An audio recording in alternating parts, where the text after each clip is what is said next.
कान मजबूत असलेले श्रोत्यांच्या पुढे कीर्तन करायचं आहे आणि अतिशय विद्वान हुशार गायनाचं वाजवण्याचं अंग असलेल्या भजनांच्या सहकार्यानं ही सेवा करायची आहे. माझ्यासाठी थोडीशी कठीण आहे. या सेवेकरिता आवर्जून या ठिकाणी उपस्थित असलेले आपल्या सगळ्यांचे लाडके आमचे सन्मित्र हरिभक्तीपरायण नितीन महाराज देशमुख, आमचे संदीप महाराज थोरात, आपले मृदुंगाचार्य, माझ्या समोर स्थानापन्न बसले झालेले आमचे वाळुंज मामा आणि आम्हाला आळंदीहून पंढरपूरला घेऊन जाणारे आपल्या अगस्ती ऋषी दिंडीचे दिंडी क्रमांक 215 दिंडीचा नंबर सांगायला पाहिजे आपल्या सगळ्यांचे लाडके, आपल्या परिसराचं भूषण आदरणीय हरिभक्तीपरायण शांताराम महाराज भोर या महाराजांचंही स्वागत. या सगळ्यांच्या सहकार्यानं ही सेवा मला करायची आहे. तुम्ही येणार होते म्हणून थोडंसं घोळून चाललं होतं. असं हे कावडीच्या निमित्तानं सप्ताह आहे ना. इथून आपली सगळी मंडळी कावड घेऊन शिखर शिंगणापूरला जातात. आम्ही वारीला जातो पंढरपूरला, पण वारीला जाताना पाऊस असतो, थंडी असते थोडीशी, पावसामुळं थोडासा वाहणारा वारा असतो, त्यामुळं फार काही कष्ट पडत नाही. पण कावड घेऊन जाणाऱ्या मंडळी कुणी असेल तर हातवर करा बरोबर आहे ना. तुम्हाला काही वेगळं सांगायची गरज नाही. चैत्र महिन्यातलं ऊन किती भीषण भयंकर असतंय. त्या भीषण उन्हामध्ये केवळ 6 ते 7 दिवसामध्ये आपण सगळी मंडळी शिखर शिंगणापूरला जातो.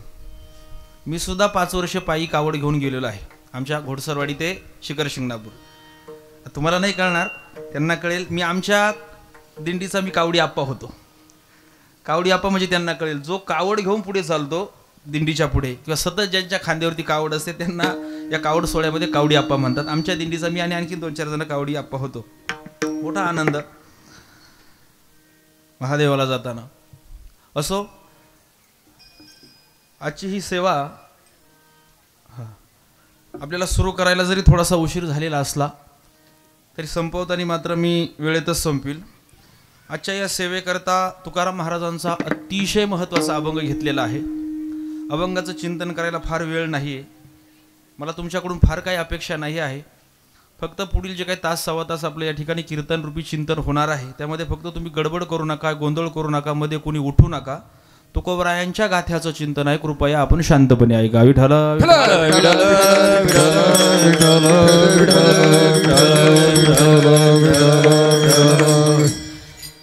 ऐका. या जगामध्ये माणसांची संख्या कमी नाहीये. चिंतन नीट ऐका. या जगामध्ये माणसांची संख्या खूप आहे. हजारो, लाखो, करोडो, अब्जावधी माणसं आहे. आणि आम्हा भारतीयांना ते काही नवीन नाहीये. आम्ही मागील अनेक वर्षे चीनची चेष्टा करता करता करता जगामध्ये चीन सगळ्यात जास्ती लोकसंख्या असलेला देश आहे असं म्हणता म्हणता आम्ही चीनला कधी ओव्हरटेक केलं कळालं सुद्धा नाही.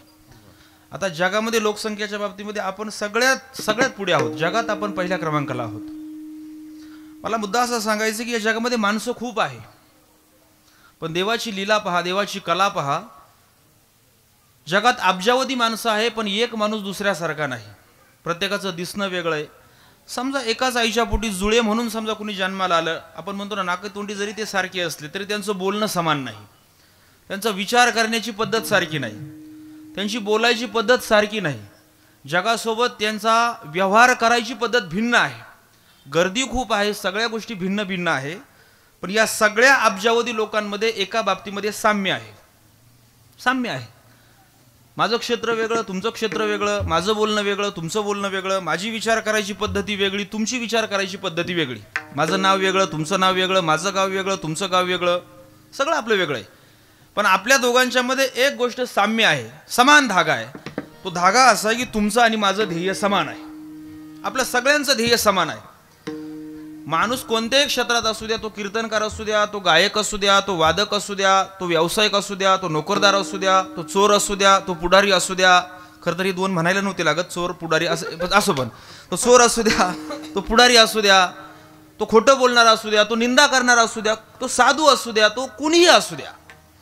क्षेत्र जरी त्या सगळ्यांचं भिन्न भिन्न असलं तरी सगळ्यांचं ध्येय समान आहे. प्रत्येकाला अपेक्षा सुखाची आहे.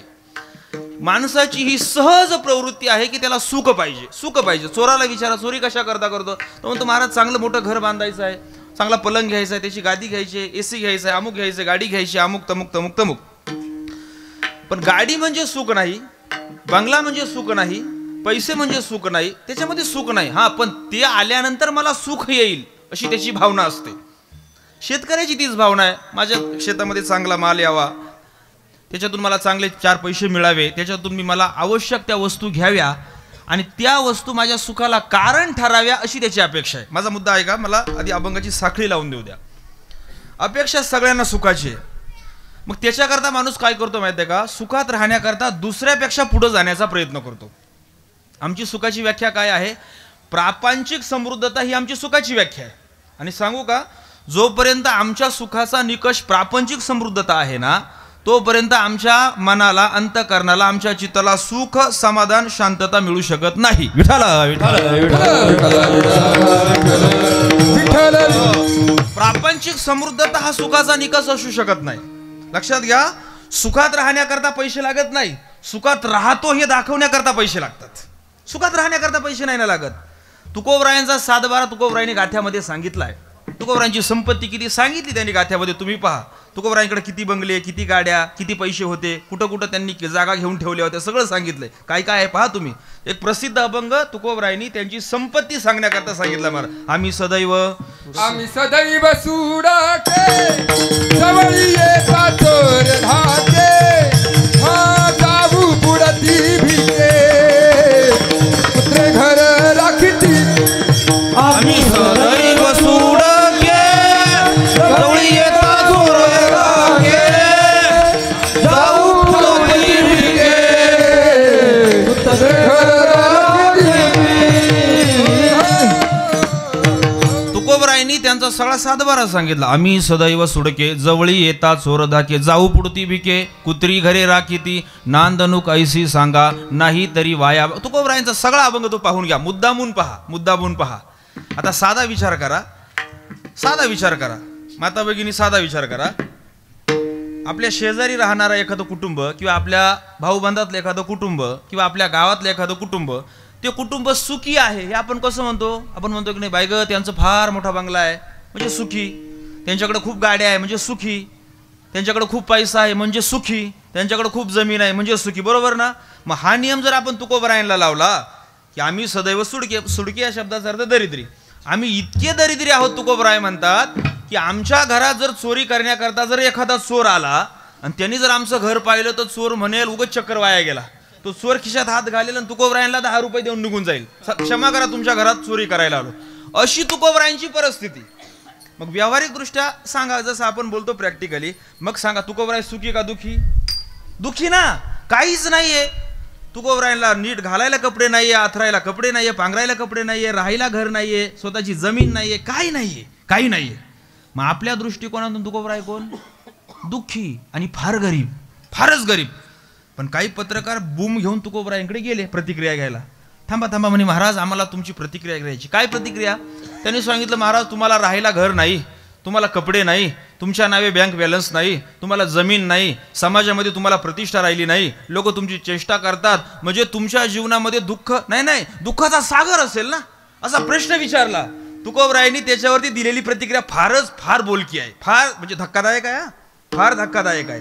धक्कादायक याच्याकरता की माणसाला एखाद्या वर्षी, आता तुम्ही शेतकरी मी शेतकरी आपण सगळे शेतकरी, एखाद्या वर्षी जर समजा बऱ्याच वर्षी आपलं भांडवल फिटत नाही समजा, पण एखाद्या वर्षी जर आपलं भांडवल नाही फिटलं तर लोक म्हणतात काय जगण्यात मजा नाही, शेती करण्यात मजा नाही, काय उपयोग नाही, काही नाही, माणूस खचून जातो, खचून जातो. एखाद्या वर्षी साधं भांडवल नाही फिटलं तर, भांडवल न फिटणं म्हणजे आपल्या काय घराचा जमिनीचा निलाव निघत नाही, भांडवल फिटत नाही म्हणजे आपला थोडासा खर्च झालेला वाया जातो, पैसे परत येत नाही, तरी माणसं म्हणतात भांडवल फिटलं नाही काही जगण्यात मजा नाही. केवळ विचार करा बरं का, विचार करा, केवळ भांडवल फिटलं नाही म्हणून जर आपण म्हणतो जगण्यात मजा नाही, मग तुकोबरायांकडे काहीच नव्हते, हा जर नियम तुकोबरायांना लावला तर तुकोबरायांनी एका दिवसात 3-3 वेळा फाशी घ्यायला पाहिजे. नियम आपला नियम लावा ना त्यांना. भांडवल जर फिटलं नाही तर माणसं म्हणतात जगण्यात काही मजा नाही. मग तुकोबराय म्हणतात आम्ही एवढे गरीब आहोत का त्या गरिबीचं वर्णन सुद्धा आम्हाला करवत नाही. मग एवढी जर तुकोबरायांकडे गरिबी असेल, मग तुकोबराय जर एवढे दुःखी असतील, मग तुकोबरायांनी 3 वेळा फाशी घ्यायला पाहिजे. पण गेले पत्रकार मंडळी काही म्हणजे महाराज तुम्ही फार दुखी असाल ना. तुकोबरायांनी धक्कादायक प्रतिक्रिया दिली. तुकाराम महाराज म्हणतात आम्ही आनंदाचे लाडू खातो, आनंदाचे लाडू खातो. तुका म्हणे खातो आनंदाचे लाडू. लाडू म्हणजे बुंदीचे, बेसनाचे नाही, सुंटवड्याचे नाही.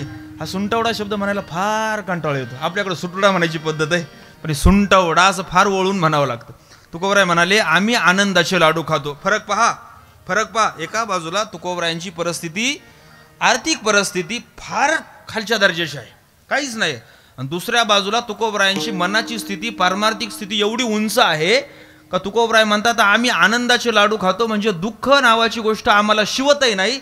म्हणून मी मगाशी असं विधान केलं की सुखात राहण्याकरता पैसे लागत नाही, सुखात राहतो हे दाखवण्याकरता पैसे लागतात. विठ्ठला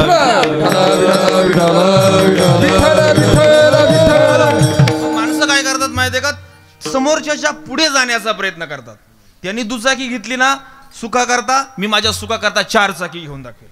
त्यांनी 2 मजल्याचं घर बांधलंय ना, मी 4 मजल्याचं बांधून दाखवेल. त्यांनी त्याच्या मुलीच्या लग्नामध्ये 2 लाख खर्च केलाय ना, मी 4 लाख खर्च करून दाखवेल. अशी स्पर्धा लागते आमच्यामध्ये, स्पर्धा लागते पुढे जाण्याची.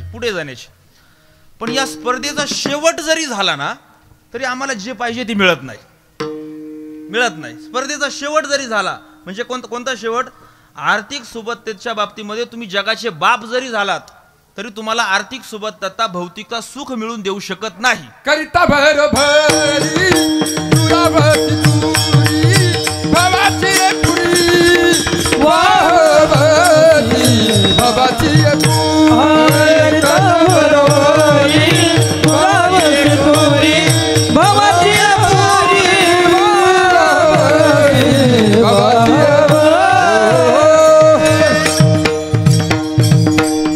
वा महाराज देऊ शकत नाही, देणार नाही.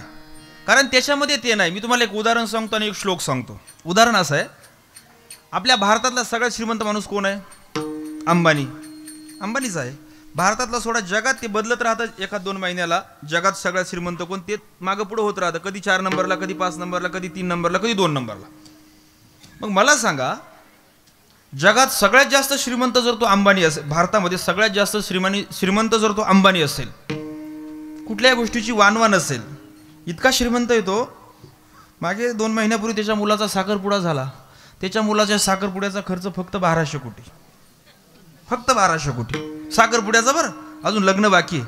साखरपुडा नव्हता तो, प्री वेडिंगच होतं काहीतरी. त्याचा खर्च 1200 कोटी झाला. एवढा तो श्रीमंत आहे. एवढा श्रीमंत असणारा माणूस, मी मागं वर्तमानपत्रामध्ये वाचलं सुद्धा होतं की त्याच्या बायकोला साडी नेसवायला ज्या बाईची नेमणूक केली ना, त्या बाईला 15 लाख रुपये पगार आहे. साडी नेसवायला शिकायची प्रॅक्टिस करा, जागा सुटू शकतात. 15 लाख रुपये तिला पगार आहे.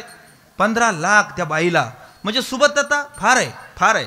पण पहा, शेवटी कोणी कोणत्या देवाच्या पाया पडावं, कोणी कोणत्या मंदिरात जावं, ज्याचा त्याचा श्रद्धेचा प्रश्न आहे.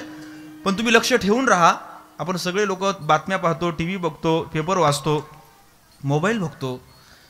2-3 महिन्यातून एकदा बातमी येते अंबानी साईबाबाच्या पाया पडायला आले. मी म्हणतो काम काय, कशाला आले असतील? साईबाबा कधी काय मागत असतील? साईबाबाकडे आपण समजा देवाकडे गेलो ना, देवा सुखाचं ठेव म्हणतो की नाही काय तर सुखाचं ठेव, देवा भरभराट होऊ दे, देवा नातू होऊ दे, देवा गाडी येऊ दे, देवा बंगला येऊ दे, देवा अमुक येऊ दे, तमुक येऊ दे, काहीतरी मागतो. जे मागत नाही ते संत, पण आपण मागतो.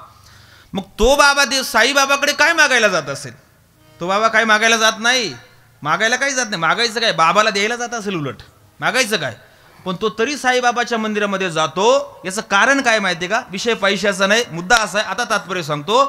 त्याला पाहिजे सुख, आणि ते सुख पैशामध्ये नाही, ते सुख फकीराच्याच पायाजवळ आहे. विठ्ठला तुकोबरायांच्या काळामध्ये असे अडाणी अंबानी होते ना, होते. फार सावकार होते, फार महाजन होते, फार देशमुख होते, फार पाटील होते, फार कुलकर्णी होते, फार देशपांडे होते, फार होते. आता आपल्याकडे कुलकर्णी, पाटील, देशमुख, देशपांडे हे आडनाव आहे. पण तुम्ही जर शिवाजी महाराजांचा काळ किंवा त्याच्या आधीचा जर काळ पाहिला तर त्या काळामध्ये या पदव्या आहे. जसं आता आपल्याकडे सरपंच हे आडनाव नाहीये, सरपंच ही एक पदवी आहे, एक पद आहे. तसं त्या काळामध्ये राजाच्या हाताखाली जे लोक नेमलेले असायचे त्या लोकांना देशपांडे, देशमुख, कुलकर्णी, पाटील असं म्हटलं जायचं. आणि ही मंडळी फार बलाढ्य होती, मोठमोठ्या गाड्यांमध्ये राहायची. यांच्या दिमतीला, हे झेड प्लसला काय करता, यांच्या दिमतीला 100-200 माणसं मागे पुढे राहायचे. काय पाहिजे बोला तुम्हाला, इतकी माणसं होती. इतकं सगळं बलाढ्य सगळा लवाजमा त्यांचा असायचा. तुम्हाला सांगू का, हा लवाजमा होता म्हणूनच तुकोबराय म्हणले बरं का, जेथे कीर्तन करावी ते अन्न न सेवावे. कारण त्या काळचे कीर्तनकार अख्खा लवाजमा घेऊन जायचे, लवाजमा सगळे जायचे. म्हणून तुकोबराय म्हणले अरे बाबा गरीब गाव आहे, कशाला एवढं घेऊन गेलं, तिथं जेवू नका, तुमची सोय करा. असो, तो विषय वेगळा आहे. माझा मुद्दा असा आहे की तुकोबरायांच्या काळामध्ये हे सगळे श्रीमंत माणसं होते, यांनी सगळे प्रयत्न करून पाहिले, पैसा कमवून पाहिला, पद प्रतिष्ठा सगळं कमवलं, पण यांना काही सुख मिळालं नाही. काय मिळालं नाही माहिती आहे महाराज, त्यांची सुखाची व्याख्या चुकलेली होती. आता तो मागाचा राहिलेला श्लोक सांगतो. सुख आम्हाला दुसरं कुणी देऊ शकत नाही. हे श्लोक असा आहे, सुखस्य दुःखस्य न कोपी दाता अहम करोती इति वृथा अभिमानः स्वकर्म सूत्र ग्रथितो हि लोका. आम्हाला कुणी सुख देऊ शकत नाही आणि कुणाची माय सुद्धा व्यायली नाही आम्हाला दुःख दे. मी उदाहरण सांगतो. मला माहिती आहे आता या मोबाईलच्या काळामध्ये आपण कुणीच पेपर वाचत नाही, तरी समजा, असं मी म्हणतो, समजा आपण पेपर वाचतोय घरामध्ये आणि पेपरला पहिल्या पानावरती बातमी आली, अमुक रस्त्यावरती अपघात झाला, 18 ठार. काय फरक पडला मंडळी तुम्हाला? 18 ठार वाचलं, काय फरक पडला सांगा मामा? काय फरक पडला? काही नाही. 18 ठार, पेपर आपण बाजूला ठेवून दिला. 18 माणसं गेले ना हो, गेले का नाही? माणूस किती काळा काढायला पाहिजे, पण आपल्याला काही फरक पडला नाही. पेपर बाजूला ठेवला, तितक्यात एखादी बाई घरात आली आणि ती आपल्याला घाई येऊन लगबगीनं सांगायला लागली, हौशे बाई तुझा नातू पडलाय, पळ पळ पळ, बाबा नातू पडला. पाहिलं नातवाला फक्त माती लागली होती गुडघ्याला, फक्त बाई ग माझा नातू ग, काय करू तुला, तुझी झाली अमुक तमुक किती काय बोलून मोकळे. पार या बाई त्याचा नाही, पण या बाईचा जीव जायला होतो ना. अगं बाई तिकडे 18 गेलेत, तुला मला काही फरक पडला नाही, इथं फक्त नातवाच्या गुडघ्याला माती लागली तरी जीव जायची वेळ झाली. कारण काय? माझा मुद्दा चालला, सुखस्य दुःखस्य न कोपी दाता. 18 ठार झाले का नाही मामा, आम्हाला काही फरक पडला नाही. इकडं फक्त नातवाच्या गुडघ्याला माती लागली तरी देखील आमचा जीव जायची वेळ आली. कारण काय माहितीये? आता ऐका, जगात कोणताही माणूस आम्हाला सुख देऊ शकत नाही, तिच्याशिवाय मी राहू शकत नाही, सगळ्या थाप आहे. कुणीच आम्हाला सुख देऊ शकत नाही, कुणी आम्हाला दुःख देऊ शकत नाही, अजिबात नाही. मग 18 ठार झाले, आम्हाला काही वाटलं नाही, कारण त्या 18 मध्ये आम्ही जीव गुंतवलेला नव्हता. मुद्दा इथं आहे.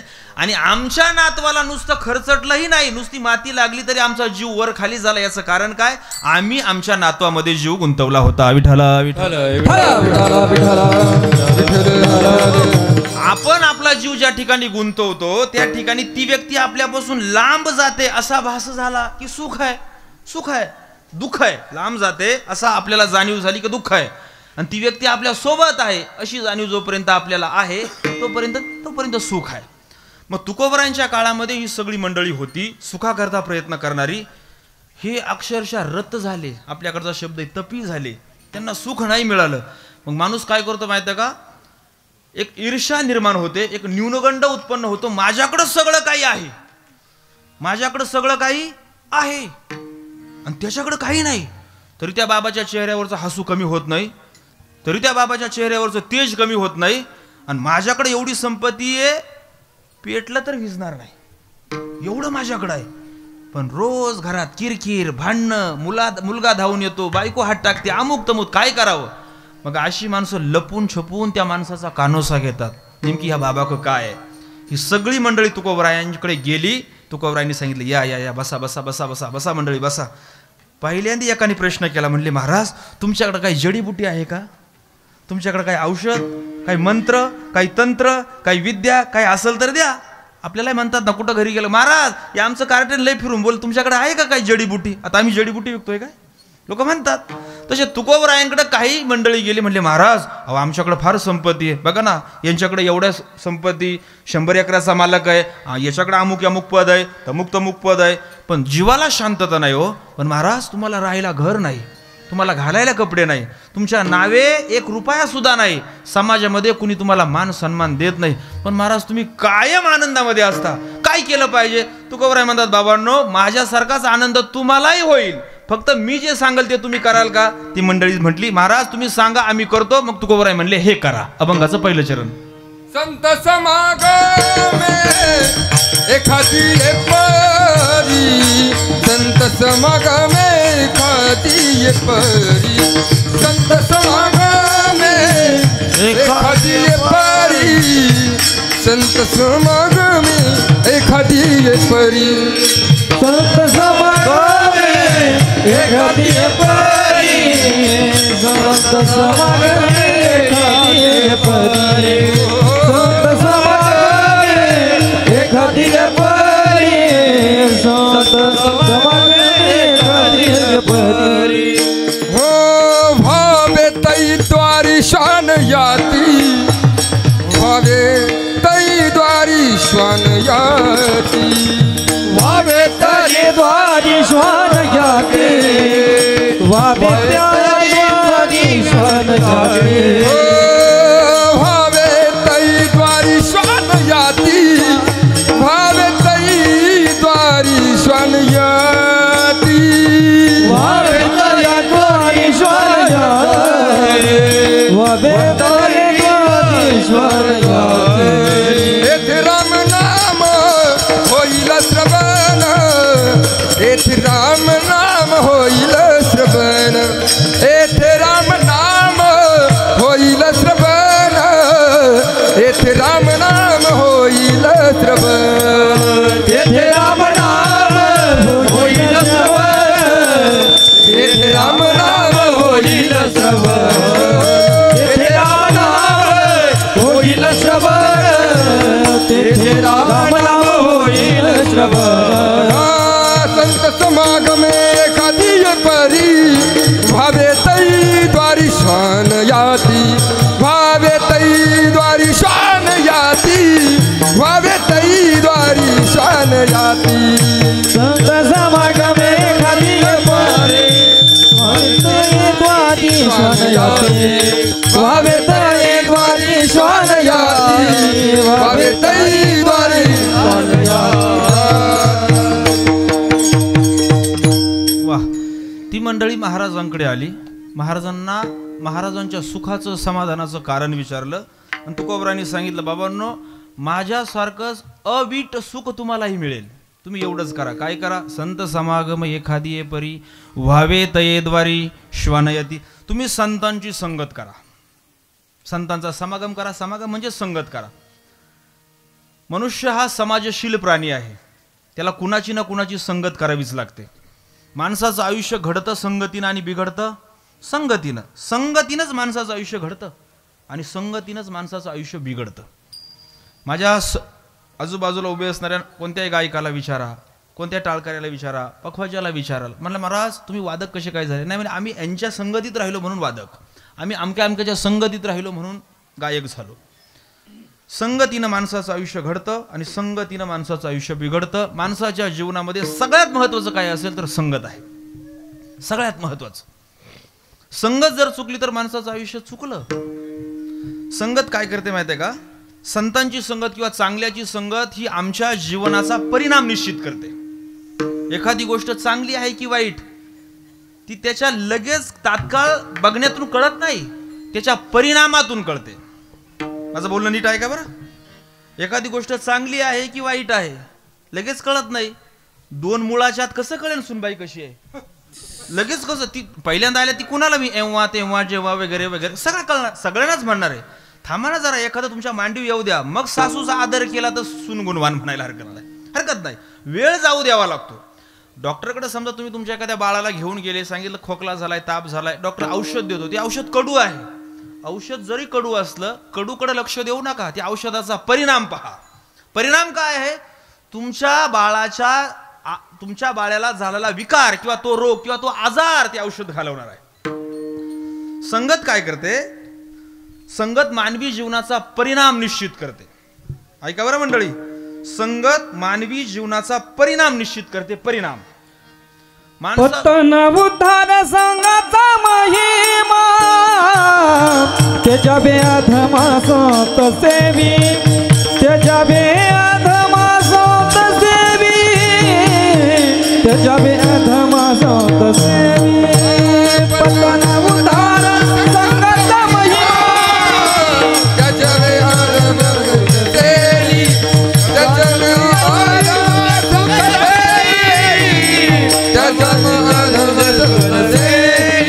पतन उद्धार संगाचा महिमा, पतन उद्धार संगाचा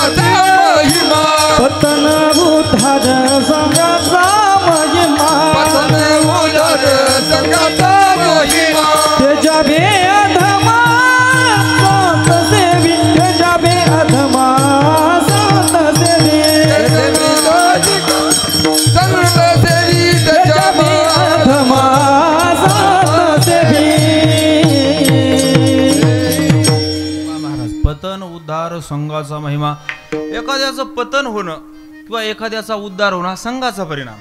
संघाचा. महाराज तुम्हाला सांगतो, या कोरोनाच्या काळामध्ये जे वर्ष 2 वर्ष सगळी बाहेरची नोकरदार मंडळी गावाकडे येऊन राहिली किंवा नोकरदार मंडळी सुद्धा घरी बसून राहिली ना, माळकरी मंडळी, निर्व्यसनी मंडळी, सुपारीच्या खांडाचे व्यसन नसणारी मंडळी या 2 वर्षामध्ये चुकीच्या माणसांचा संघ लागल्याचा परिणाम आयुष्यातून उठली. मी कितीतरी पाहिलेत माझ्या डोळ्याने, आयुष्यातून उठलीत. संघ, पतन, उद्धार, संघाचा महिमा, संघाचा महिमा. प्रभू रामचंद्राच्या आधी रामायण लिहिणारे वाल्मिकी, संघाचा महिमा ना, संघाचा महिमा. नारजींचा संघ केला, नारजीला सांगितलं पैसे काढा, पैसे नाही, बसा खाली, राम राम म्हणा. थोडक्यात सांगतो, राम राम म्हणा, म्हणायला सांगितलं. नारजी निघून गेले. कितीतरी वर्षानंतर नारजी परत तिथं आले. तिथं आवाज यायचा, राम राम राम राम राम राम राम राम राम राम असा आवाज यायचा. नारजींना काही कळे ना, एवढ्या जंगलामध्ये कोण राम म्हणतंय. ऐका बरं, संघाचा महिमा सांगतो मी तुम्हाला, संगतीचा परिणाम. एका झाडाचं असं झाडाचं असं काही वेली होती, दाट झाड होतं. त्या झाडाच्या जवळ जाऊन कानोसा घेतला नारदजींनी. तिथून राम राम आवाज यायचा. त्या फांद्या बाजूला केल्या, तिथे एक वारुळ तयार झालं होतं. त्या वारुळाला बाजूला केलं तर मध्ये एक दिव्य महात्मा बसला होता. त्याचं भजन चाललं होतं, राम राम. बराच वेळ नारदजींनी वाट पाहिली. काही वेळानंतर तो महात्मा आपल्या समाधीतून बाहेर आला आणि पाहिल्या पाहिल्या त्या महात्म्यानं नारदजींचे पाय धरले. नारदजी म्हणले, अहो तुम्ही एवढे थोर महात्मे, तुम्ही माझे का पाय धरता. हा, मी तुमचा शिष्य. म्हणे कोण. म्हणे तो लुटारू. ऐका बरं, लुटारू कोण. तो वाल्या. वाल्याही मी म्हणे ओळख करून दिली. आता मी तुम्हाला सांगतो संगतीचा परिणाम. संगतीचा परिणाम असा आहे मंडळी, बसवतानी दरोडेखोर म्हणून बसवला आणि उठवतानी महात्मा म्हणून उठवला. विठ्ठल. आमच्या जीवनाची संगत आमच्या जीवनाचा परिणाम निश्चित करते. परिणाम. ज्याच्या गळ्यामध्ये पवित्र तुळशीची माळ आली त्याच्या परिणामाची काय चिंता करता. त्याचं कल्याणच झालं, त्याची चिंताच मिटली. गळ्यात माळ आला, प्रश्नच मिटला तुमचा. ज्ञानोबरायांची वारी झाली, ज्ञानोबरायांचं दर्शन झालं, ज्ञानोबरायांचा साक्ष मिटला ना, मिटला प्रश्न. परिणाम. तुकोबरायांचं एक प्रमाण आहे, जिही हरी संग केला संवसारी, तुका म्हणे खरी खेप त्यांची. आता जिही हरी संग केला संवसारी म्हणा किंवा जिही संत संग केला संवसारी म्हणा, ज्यांनी प्रपंचामध्ये येऊन संतांची संगत केली, तुका म्हणे खरी खेप त्याची. खेप म्हणजे काय. जन्म त्याचा खरा झाला. ऐका, हे कुणा कीर्तनकाराचं प्रमाण नाही. तुकोबरायांची प्रमाण फार गांभीर्यानं घ्यायची मंडळी. तुकोबराय असं म्हणाले. आता याची दुसरी बाजू मी तुम्हाला सांगतो, पहा. दुसरी बाजू काय. समजा एका घरामध्ये एका आई वडिलांना 2 मुलं आहे. एकाचं नाव राम आणि दुसऱ्याचं नाव श्याम. एखाद्या गावातली माणसाने जर असं मत दिलं की त्यांचा जो मुलगा आहे ना, राम तो फार गुणवान आहे. काय झालं. राम कोण आहे. राम गुणवान आहे. याचा अर्थ श्याम कोण ठरतो. अनायासे तो गुणवान नाही ठरत ना, ठरत नाही. ऐका मंडळी, तुकोबराय म्हणाले, जी हरी संग केला संवसारी, जी हरी संग केला संवसारी, तुका म्हणे खरी खेप त्याची. म्हणजे काय. ज्यांनी प्रपंचामध्ये राहून जन्माला येऊन संतांची संगत केली त्यांची खेप खरी ठरली. आता याचं उलट सांगतो, ज्यांनी जन्माला येऊन संतांची संगत केली नाही त्यांची खेप खोटी ठरली. विठ्ठल. संतांची संगत झाली की माणूस सुरक्षित होऊन जातो, त्याच्या जीवनातला धोका संपून जातो. मला तुम्हाला प्रश्न विचारायचा आहे माता भगिनी, तुमचं एखादं लेकरू आहे 2 वर्षाचं, 3 वर्षाचं, 4 वर्षाचं, 5 वर्षाचं. अर्थात लेकरू 50 वर्षाचं झालं तरी ते आईसाठी लेकरूच असतं म्हणा. समजा तुमचं एखादं बाळ आहे, मुलगा आहे, त्या मुलाला झेडपट सुरक्षा द्या, Z+. त्याच्या मागे 10 माणसं, पुढे 10 माणसं, ते AK-47 घेऊन उभे करा, त्याला CCTV कॅमेरा बसवा, काय करायचं ते करा.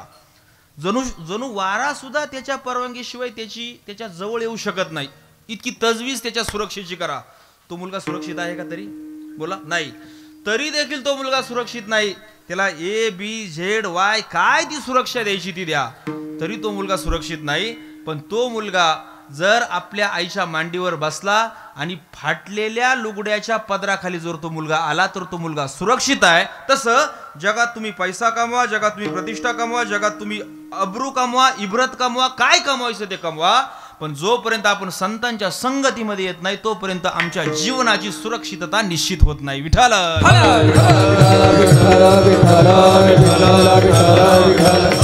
सगळं आहे, सगळं आहे, सगळं आहे, पण संगत चांगली नाही, सगळं वाया गेलं. आपल्या अगस्त्य आश्रमामध्ये शास्त्री बाबांचा अभिष्ट चिंतनाचा सोहळा होता. आणि गुरुवारी बाबांचं कीर्तन होतं, कुरेकर बाबांचं. बाबांचा शब्द एकही मागे पुढे करत नाही, जसाच्या तसा सांगतो. बाबांचं इंग्रजी चांगलं आहे. जसाच्या तसा. अगस्त्य आश्रमामध्ये शास्त्री बाबांचं अभिष्टचिंतन 16 आणि आमचे पूजनीय कुरेकर बाबांचं कीर्तन. कीर्तनामध्ये बाबांनी एक वाक्य वापरलं, फारच महत्वाचं होतं. अर्थात ते वाक्य आमच्याकरता वापरलं, सगळ्या विद्यार्थी मंडळींकरता. बाबांनी सगळ्यांकडे एकदा कटाक्ष टाकला, सगळ्या विद्यार्थ्यांकडे. आणि शास्त्री बाबांचं मोठेपण सांगता सांगता असं एक वाक्य बाबांनी वापरलं. बाबा म्हणाले, तुम्ही उद्या फार मोठे गायक व्हा, फार मोठे गायक व्हा, तुम्ही फार मोठे वादक व्हा, तुम्ही फार मोठे कीर्तनकार व्हा, तुम्ही फार मोठे मठाधिपती व्हा, तुम्ही फार मोठे दिंडी चालक व्हा, तुम्ही अजून काय मोठं व्हायचं ते सगळं मोठं व्हा, कितीतरी मोठं व्हा. पण एवढं सगळं मोठं होऊन तुमच्यातला जर अहंकार मेला नाही तर एव्हरीथिंग इज लॉस. जसंच्या तसं हे एव्हरीथिंग इज लॉस हे सुद्धा वाक्य बाबांचं मी अजिबात कानकोचही केलं नाही. महात्म्यांची वाक्य जशीच्या तशी आपण अंमलात आणायची असतात. तुकोबराय ज्या अर्थी म्हणाले ना का तुमची खेप वाया जाईल संतांची संगत केली नाही तर देवाचा बाप सुद्धा ती खेप चुकवू शकत नाही. विठ्ठला आहे ना. आपल्याला महाभारत माहिती आहे. महाभारतामध्ये कर्णाचं चरित्र आहे. तुम्ही कर्ण पहा. कर्ण बलाढ्य आहे. कर्ण कुणी सामान्य नाही. कर्ण हे देवालाही माहिती होतं. कर्ण हा अर्जुनाला जडत जाणार आहे हे देवालाही माहिती होतं. देवाने वेगवेगळ्या युक्त्या करून कर्णाला पराजित केलं, तो भाग सोडा. पण कर्ण हुशार आहे. ऐका, कर्ण शूर आहे, कर्ण वीर आहे, कर्ण बुद्धिमान आहे, कर्ण चतुर आहे. आणि सगळ्यात महत्वाचा महाराज कर्णाचा गुण, कर्ण उदार आहे. फार उदार आहे कर्ण, फार उदार. कुंडला काढून दिली कर्णानं, गरज असताना, आवश्यकता असताना काढून दिली, आवश्यकता असताना. कर्ण फार उदार आहे. पण तरी देखील कर्ण मेला. याच्यात काय नवल आहे? तुम्ही काय राहणार आहे? मी नाही राहणार, सगळेच मरणार आहे ना. तरी देखील कर्ण मेला. महाराज तरी देखील कर्ण मेला हे नाही मला सांगायचं. मला काय सांगायचंय, कर्ण बदनाम होऊन मेला. विठ्ठला कोणताच शहाणा माणूस कर्णाला चांगलं म्हणणार नाही. एका बाजूला कर्णाच्या औदार्याचं गुणगान करेल, मान्य. पण तरी देखील कर्णाकडून एक चूक अशी झाली की त्या चुकीची भरपाई होणार नाही, होणार नाही. द्रौपदी 5 पतींची पत्नी होती ना. आपल्याकडं 5 पतिव्रता सांगितल्यात, त्याच्यात द्रौपदी एक आहे, पतिव्रता आहे, पतिव्रता आहे. पतिव्रता असणाऱ्या द्रौपदीच्या बद्दलचे उद्गार काय आहे कर्णाचे? कर्ण म्हणाला 5 पतींची बायको आणि वेश्या, काय फरक आहे? कर्णाचे शब्द काय? 5 पतींची बायको असणारी द्रौपदी आणि वेश्या यांच्यामध्ये काय फरक आहे? गंमत पहा. पतिव्रता असणाऱ्या द्रौपदीच्या बद्दल कर्णाकडून अपशब्द गेले, कर्ण बदनाम झाला. आता ऐका, कर्ण बदनाम का झाला? कारण कर्णाला संगत दुर्योधनाची होती. विठ्ठल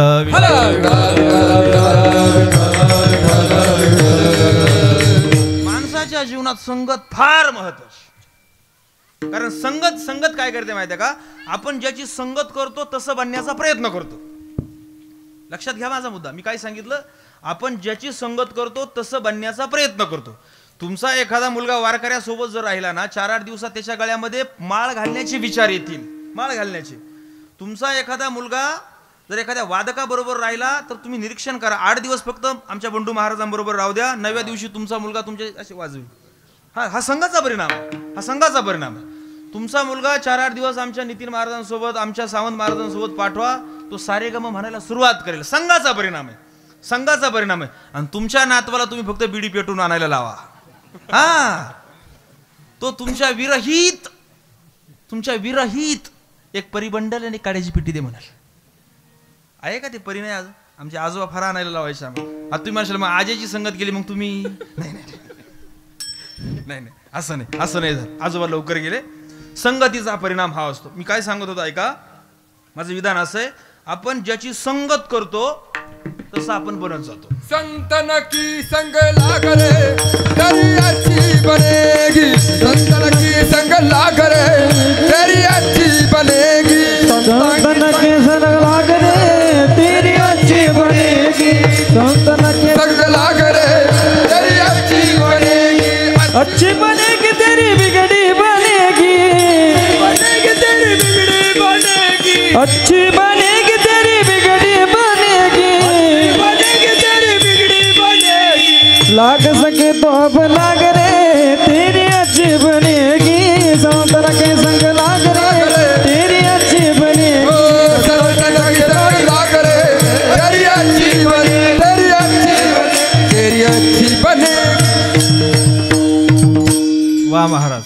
संतांची संगत केल्याचा परिणाम तुमच्या जीवनाचं कल्याण होणार.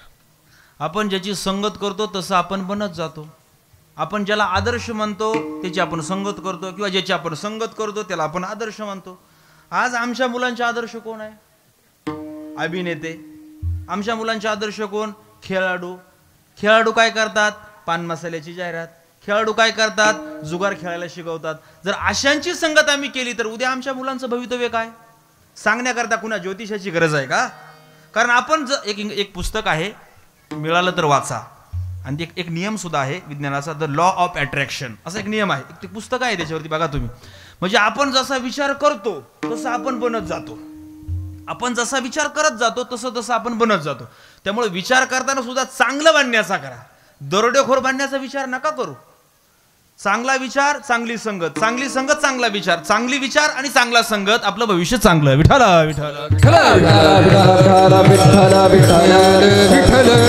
वाईट संगतीचा परिणाम काय होतो माहिती आहे का? वाईट संगतीमुळे फक्त आपला वर्तमान काळ खराब नाही होत, आपला भविष्यकाळ सुद्धा खराब होतो. एखाद्या दारुड्याची संगत जर आपण आत्ता केली, आत्ता वर्तमानात, तर फक्त आपला वर्तमान काळ खराब नाही होत, आपला भविष्यकाळ सुद्धा खराब होतो. कसा खराब होतो माहिती आहे का? आता जर आपण दारू प्यायला लागलो तर लोक म्हणतात त्याच्याकडून नाही लागतं, बेवड्याच्या काय नादी लागतं, म्हणतं की नाही? म्हणतं. मग महाराज तुम्ही असं म्हणाल की भविष्यकाळ सुद्धा खराब होतो. कसं काय? उद्या त्याची मुलं जर कुठं बोलायला लागली तर त्याच्या मुलांना बाकीचे लोक म्हणतात, काय बोलतो रे, बापाचे पेण्यात दिवस गेले, तू काय बोलतो रे, म्हणतात की नाही? म्हणतात. एखाद्या बापानं जर चोरी केली, तर चोरीमुळे त्याचं आयुष्य खराब होतं. पण भविष्य काळामध्ये आजूबाजूचे लोक म्हणतात चोराची पोरे, काय बोलतात त्यांच्याशी. चुकीच्या संगतीचा परिणाम आपला वर्तमान काळ खराब होतो आणि चुकीच्या संगतीचा परिणाम आपला भविष्य काळ सुद्धा खराब होतो. विठ्ठल विठ्ठल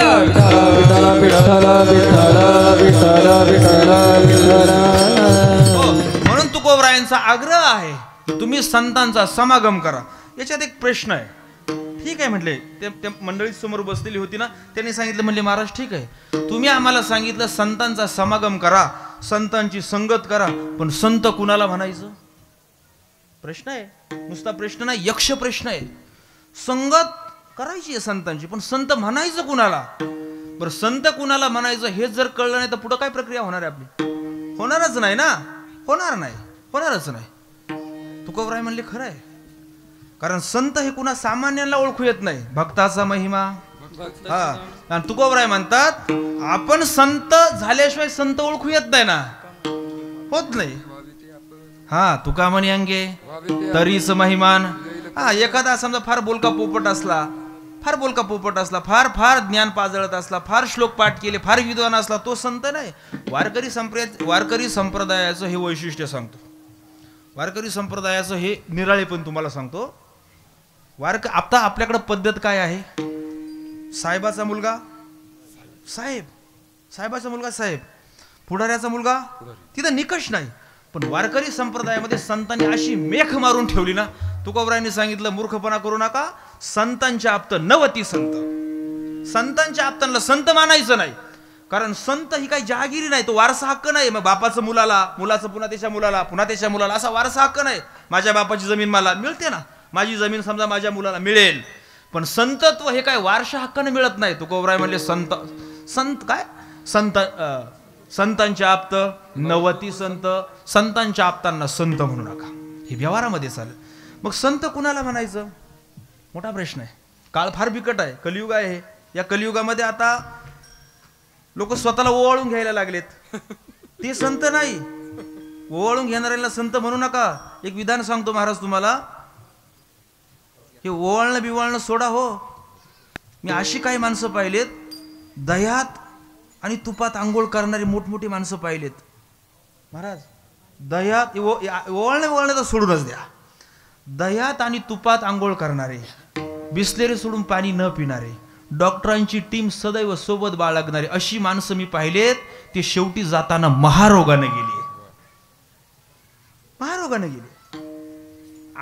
आपण स्वतःला जगाच्या पुढे मोठं करण्यात काय अर्थ नाही. मोठं म्हणा असं म्हणण्यात काय अर्थ नाही. जगाने आपल्याला मोठं म्हटलं पाहिजे ना, आपण का स्वतःची पाठ थोपटून घ्यावी?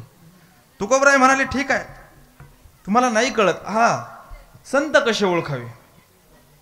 आणि मोठ्या माणसाचं लक्षण असं आहे की संत कधी स्वतःला संत म्हणून घेत नाही. आणि जो स्वतःला संत म्हणून घेतो असतो तो स्वतः संत नसतो. संत म्हणून घेणारा कधी स्वतःला संत म्हणून घेत, संत असणारा कधी स्वतःला संत म्हणून घेत. जय हरी. बस हो. आमच्या जोग महाराज परंपरेचे एक थोर सत्पुरुष होऊन गेले. त्यांचं नाव होतं मामासाहेब दांडेकर. मी तुम्हाला सांगतो संतांची वृत्ती कशी असते, मी तुम्हाला सांगतो. हा, मामासाहेबां त्या काळामध्ये मामासाहेबांची मोठमोठी व्याख्यानं चालायची. मोठमोठ्या ठिकाणी मोठमोठ्या कॉलेजला व्याख्यानं व्हायची. पुण्यातलं एक कॉलेज आहे, फार मोठं कॉलेज आहे. आता मोठं नाव आहे त्याचं, SP कॉलेज, सर परशुराम विद्यालय. ते त्या काळातलं भारतातलं एक दर्जेदार गाजलेल्या कॉलेजपैकी होतं SP कॉलेज. त्या SP कॉलेजचे मामासाहेब प्राचार्य राहिले त्या काळामध्ये. पण मामासाहेब पूर्ण वारकरी वेशात जायच्या, धोतर, आपला हा शर्ट वारकरी, फेटा घालून आणि कंद लावून जायचे मामासाहेब. मुंबईला एका मोठ्या कॉलेजमध्ये मामासाहेबांचं व्याख्यान होतं. व्याख्यान पूर्णतः इंग्रजीतून होतं. मामासाहेबांचं व्याख्यान म्हटल्यावर 10,000 लोक विद्यार्थी पुढे जमले, विद्यार्थी सगळे जमले. आणि ते व्याख्यान जे एखाद्या कॉलेजला असेल तर त्या कॉलेजचा एखादा माणूस त्या व्याख्यात्यांचा परिचय करून द्यायला येतो. मामासाहेबांचं नाव होतं सोनोपंत. ऐका, हा नीट ऐका, हे नाव गरजेचं आहे, मला लागणार आहे, लक्षात ठेवा. मामासाहेबांचं नाव काय? सोनोपंत. तो माणूस परिचय करून द्यायला उभा राहिला मामासाहेबांचा. आणि त्या माणसाने परिचय करून देताना समोरच्या 10,000 लोकांकडे असा दृष्टिक्षेप टाकला आणि सांगितलं, पोरांनो, आज आपल्याकडे कोण पाहुणे आले तुम्हाला माहिती आहेत का? आज आपल्याकडे जे पाहुणे आलेत ना ते कोणी सामान्य नाही. आज आपल्याकडे जे प्रमुख पाहुणे म्हणून आलेले आहेत ते संत आहेत, संत. आणि मामासाहेब संत होतेच, बरं होतेच. मामासाहेबांचा परिचय करून दिला. मामासाहेब बोलण्याकरता उठून उभा राहिले. मामासाहेबांनी पहिल्यांदा त्या माणसाच्या पहिल्या विधानावर आक्षेप घेतला. मामासाहेबांनी सांगितलं, आता ज्यांनी माझा परिचय करून दिला आणि सांगितलं की आपल्या कॉलेजमध्ये आज व्याख्यान देण्याकरता किंवा भाषण देण्याकरता जे पाहुणे आलेले आहेत ते संत आहे, मी तुमचा गैरसमज दूर करतो, मी संत नाही, मी सोनोपंत आहे. मोठ्या माणसाचं लक्ष. आणि मामासाहेबांनी त्या सगळ्या पोरांना तिथे एक प्रमाण सांगितलं, आम्ही किंकर संतांचे दास, संत पदवी नको आमास. हे मोठ्या माणसाचं लक्षण आहे, हे मोठ्या माणसाचं लक्षण, हे संतांचं लक्षण आहे. तुकोबराय तर या बाबतीमध्ये फार कडक आहे. तुकोबरायांनी देवाला सांगितलं, देवाचाही मुलाहाजा ठेवला नाही या बाबतीमध्ये, अजिबात नाही. तुकोबरायांनी देवाला सांगितलं, जा बाबा तुला काय करायचं ते कर. हीच भाषा, हेच शब्द तुकोबरायांनी देवाला वापरले. तुकोबरायांनी देवाला सांगितलं, देवा तुला काय करायचं ते कर, मी असंतांना संत म्हणणारच नाही. थेट बोलले तुकोबराय. तुम्ही सुद्धा लोकांना आदर सत्कार देताना व्यवस्थित द्या बरं. तुकोबरायांनी सांगितलंय, करी सीते देवा करी माझे सुखे, परी मी त्यासी मुखे, न म्हणे संत, म्हणणार नाही. असंतांना मी संत म्हणणार नाही. कुणाला बोलले तुकोबराय? कुणा सामान्यांना नाही, देवाला सांगितलं, देवा असंतांना मी संत म्हणणार नाही. तुकोबराय संतांच्या बाबतीमध्ये इतकी काळजी घेतात. मग प्रश्न निर्माण होतोच ना. तुकोबरायांनी संतांची संगत करायला सांगितली, पण आम्हाला कळत नाही संत कुणाला म्हणावं, आमची गफलत होते, आम्हाला ओळखू येत नाही, काय करावं? काहीच करू नका. खरं आहे ते, आपल्याला ओळखू येत नाही. संत या जगामध्ये आहेच आहे. लोक फार तंत्रज्ञान पुढे गेलंय, विज्ञान पुढे गेलंय, कधीतरी बातमी येत असते जगाचा विनाश होणार, अमुक होणार, तमुक होणार, तमुक होणार. मी तुम्हाला सांगतो, जगाचा विनाश तोपर्यंत होणार नाही जोपर्यंत शेवटचा संत महात्मा या पृथ्वी तलावर आहे, तोपर्यंत होणार नाही. शेवटचा संत शिल्लक आहे तोपर्यंत नाही. आणि ज्या अर्थी जग आतापर्यंत चाललंय त्या अर्थी जगामध्ये संत आहे. कळालं? बरं, पुढे. नाही, संत आहे पण आम्हाला ओळखता येत नाही ना. ओळखता येत नाही ना महाराज. आपल्याला ज्ञानोबराय कोणत्या रूपात आहे कळत नाही, तुकोबराय कोणत्या रूपात आहे कळत नाही, नाथ महाराज कसे आहेत कळत नाही. मग एक काम करा, 2 संत आपल्या घरात आजही आहे, त्या संतांना शरण जा आणि त्या संतांची संगत करा. त्यातल्या एका संतांचं नाव आहे ज्ञानेश्वरी आणि दुसऱ्या संतांचं नाव आहे गाथा. विठ्ठला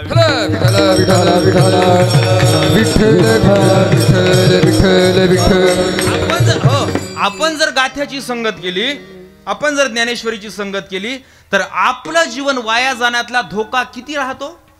0% येऊन थांबतो. 0%. मला वाटतंय निकम बाबा की कोण म्हणायचं मला माहित नाही. आम्ही कीर्तनात ऐकलं होतं बाबांच्या. तुम्ही सांगा तुम्हाला माहिती असेल तर कोण म्हटलं. मी विधान सांगतो, कोण म्हटलं ते सांगा. आपल्या परंपरेतच सांगितलं. आमच्या परंपरेमध्ये नथुसिंग बाबा एक वाक्य असं वापरायचे. ऐका, आमच्या परंपरेतले एक थोर साधू होऊन गेले नथुसिंग बाबा. ते म्हणायचे, कोणत्या मेंढीला कळप उचलत नाही माहिती आहे? मेंढ्यांचा कळप, आपल्याकडे मेंढ्या येतात ना, लांडगा एखाद्या मेंढीला ओढून नेतो. ते म्हणायचे मंडळी कोणत्या मेंढीला लांडगा ओढून नेत नाही सांगू? ते म्हणायचे जी मेंढी कळपाला सोडत नाही त्या मेंढीला लांडगा ओढू शकत नाही, आणि ज्या मेंढीनं कळप सोडला त्या मेंढीचा करेक्ट कार्यक्रम लांडग्यानी केला म्हणून समजा. ऐका. आणि बाबा पुढे नतुसिंग बाबा असे म्हणायचे, आपल्या दृष्टीनं तुकोबरायांचा गाथा आणि ज्ञानोबरायांची ज्ञानेश्वरी हा कळप आहे. हा कळप जर आपण सोडला नाही तर कुणाची माय व्याली नाही आपला अंत करण्याची, आणि हा जर कळप जर सोडला तर जगामध्ये तुम्हाला कोणीही वाचू शकत नाही. विठ्ठल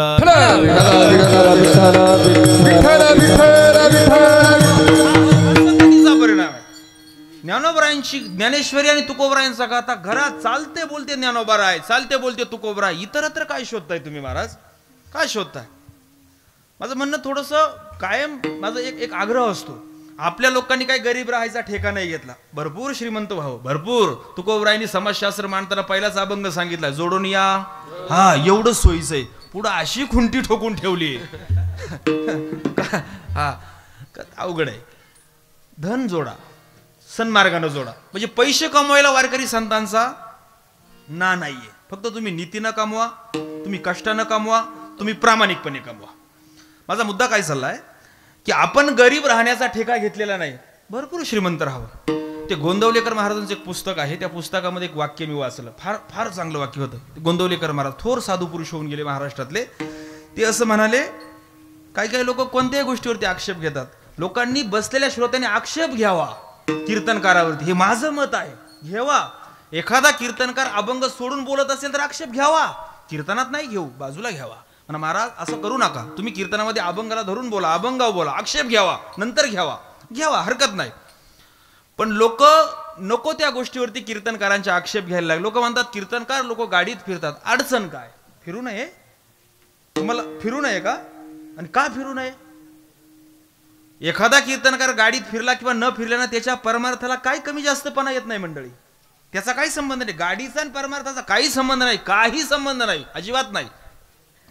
ते गोंदवलेकर महाराजांचं वाक्य असं आहे, ते म्हणाले तुम्ही 30, 40, 50 लाखाच्या गाडीत फिरा, नाही तर कोटीच्या गाडीत फिरा, पण पहा म्हणे तुम्ही गाडीत बसा, तुम्ही गाडीत बसून प्रवास करा. वाक्य नीट आहे का? हे वाक्य असं आहे. ते म्हणाले की परमार्थिक माणसानं गाडीत बसावं, पण गाडीला स्वतःच्या चित्तात बसू देऊ नये. मुद्दा लक्षात घ्या. हरकत नाही तुम्ही गाडीत बसा नाही तर विमानात बसा, अरे होऊ द्या ना समृद्ध आपल्या लोकांना, अडचण काय? परमार्थामध्ये एकच विषय महत्वाचा असतो, तुमची वृत्ती, तुमचा स्वभाव, तुमची निष्ठा संतांच्या बद्दल आणि देवाच्या बद्दलची. तुम्ही कोण आहात? तुम्ही गरीब आहात का तुम्ही श्रीमंत आहात? अजिबात नाही. मला एखादं उदाहरण सांगा. चला इथं आधी जुनी जाणती मंडळी आहे, ज्येष्ठ कीर्तनकार मंडळी आहे, माझं वय अभ्यास फार तोकडा आहे. मला सांगा, पैसे आहे म्हणून देवाने एखाद्याला स्वीकारलं किंवा नाकारल्याचं एखादं उदाहरण? उलट देवानी पैशावाड्यांना झिडकारलं ना. हस्तिनापूरला भगवान गेले, दुर्योधन म्हणला अरेकारीची भाषा, अहंकार, कृष्णा ये माझ्या घरी ये, बस मी तुझी जेवणाची उत्तम सोय करतो, 56 प्रकारचे भोग, सगळा शामियाना उभारला, सुंदर. भगवान क्षणभर नाही थांबले हो. भगवान राज्याच्या बाहेर एका झोपडीत गेले आणि एका महात्म्याच्या घरी जाऊन जमिनीवरती भुईवर बसून मांडी घालून कन्या खाल्या विदुरजींच्या.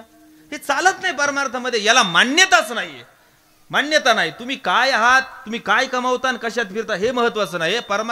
परमार्थामध्ये आपली वृत्ती, आपला स्वभाव महत्वाचा आहे, स्वभाव महत्वाचा आहे. आणि हा परमार्थाला अनुकूल स्वभाव संतांच्या संगतीत गेल्याशिवाय बनत नाही. आणि याच्याकरता ज्ञानोबरायांची, ज्ञानेश्वरीची आणि गाथ्याची संगत केली पाहिजे. गाथ्याच्या संगतीचा परिणाम सांगतो. तुकोबरायांची गाथा बुडवली किती दिवस? 13 दिवस. 13 दिवस तुकोबरायांनी अनुष्ठान केलं, उपोषण केलं, देवाचा धावा केला.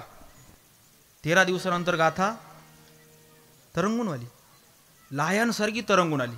पण गंमत पहा, गाथा बुडवणारे फारच चतुर होते. ते म्हणले गाथा जर तरंगली तर मग काय करू आपण, त्याच्यावरती वजन ठेवूया. त्यांनी दगड बांधली. मी तुम्हाला संगतीचा परिणाम सांगतो मंडळी, ऐका. त्यांनी त्या गाथ्याला दगड बांधली. 13 दिवसानंतर देवाचा धावा केल्यानंतर तुकोबरायांची गाथा वरती तरंगून आली. पण फक्त गाथा नाही आली, गाथेसोबत दगडही तरंगली. दगडा सहित बजा जळी, दगडा सहित बजा तारी जय चलाया, जळी दगडा सहित बजा जळी, दगडा सहित बया, जळी दगडा सहित बया, जळी दगडा सहित बया, जळी दगडा सहित बया. दगडांमध्ये क्षमता नाहीये. दगडांमध्ये क्षमता आहे का? तुम्हाला खोटं वाटत असेल उद्या तुम्ही कुठंतरी एखाद्या डबक्यात जाऊन प्रयोग करून पहा, दगड टाकून पहा, दगड तरंगत नाही. पण तरी देखील इंद्रायणीच्या पोटातून उदरातून दगड सुद्धा गाथ्याबरोबर वर आली. याचं एकमेव कारण आहे दगडांनी गाथ्याची संगत केली. कारण हे आहे, संतांची संगत केली का तरतोच तरतो. माझा साधा मुद्दा आहे, निर्जीव असणारे दगड जर गाथ्याची संगत केल्यानं तरतील तर आपल्यासारखे दगड तरणार नाही का? विठ्ठला विठ्ठला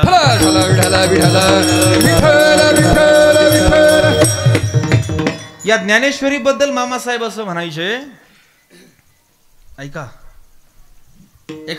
मामासाहेब असं म्हणायचे, एखादा चित्रपट आम्हाला 50 वेळा पाहावासा वाटतो ना. तुम्ही पाहता जुन्या पिढीतले जे मंडळीत ना, जुन्या पिढीतले आमच्या गावामध्ये 4-5 जण असेत. ते म्हणतात महाराज या पठ्ठ्यानं 80 वेळा शोले पाहिला. शोले म्हटलं काय जीवनाचे शोले करून घेतले रे.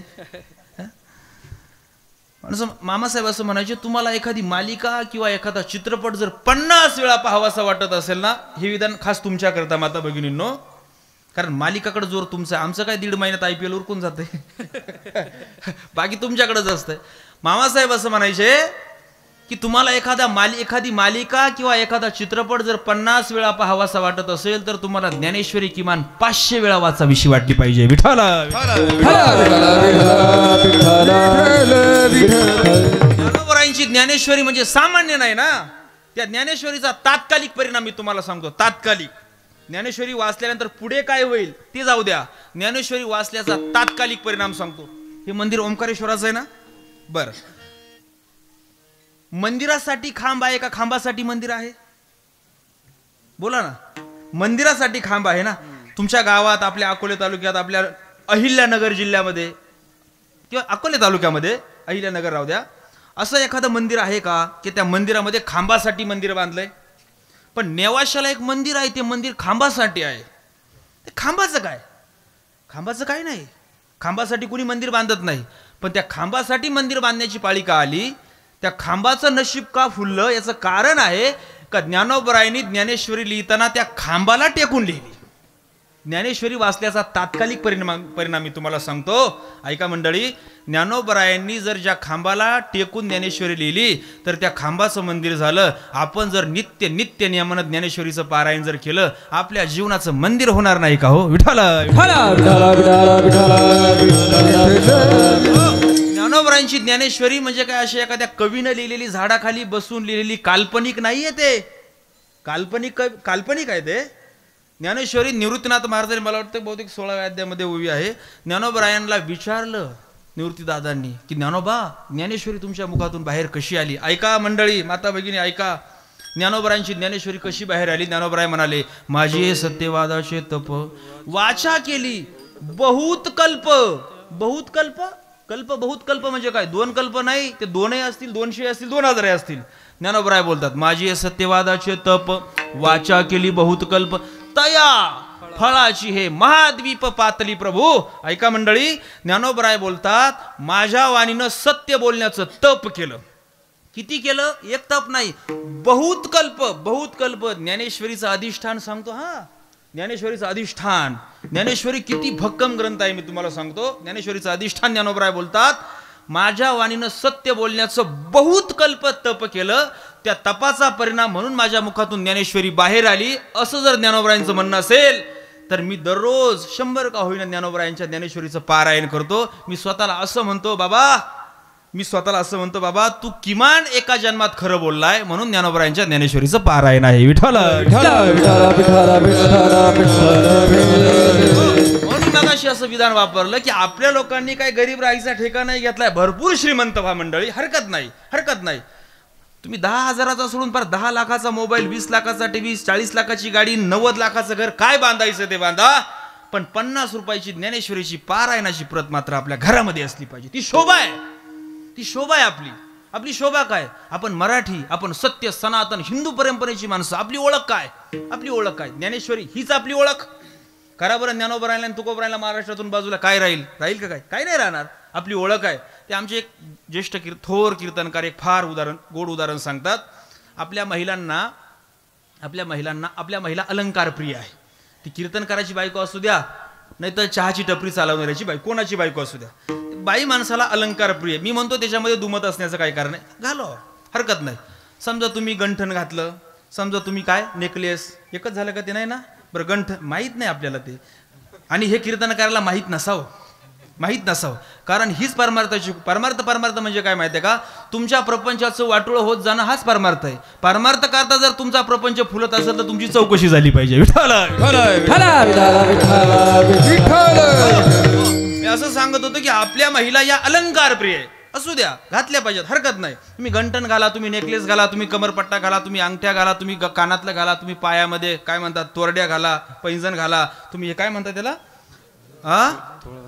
नाही तोळबंद्या ना, हा तोळबंद, काय घालायचं ते घाला, चला हरकत नाही. पण का हो, एखादी सुवासिनी महिला असली, मी ज्ञानेश्वरी आणि गाथा सांगतो, हा एखादी सुवासिनी महिला असली, तिनं 4 किलोचे दागिने गळ्यात घालू द्या, 4 किलोचे, पण तोपर्यंत तिच्या दागिन्यांना किंमत नाही जोपर्यंत तिच्या गळ्यामध्ये काळ्या मण्याची त्या बाबाच्या नावाची पोत नाही. आहे किंमत नाही. तसं तुम्ही गाडी बंगला पैसे अमुक तमुक तमुक तमुक तमुक काही कमवा, पण जोपर्यंत तुमच्या घराचं वैभव आणि घराची शान असणारी ज्ञानेश्वरी तुमच्या घरात नसेल ना, आगी लागो तया सुखा. विठ्ठल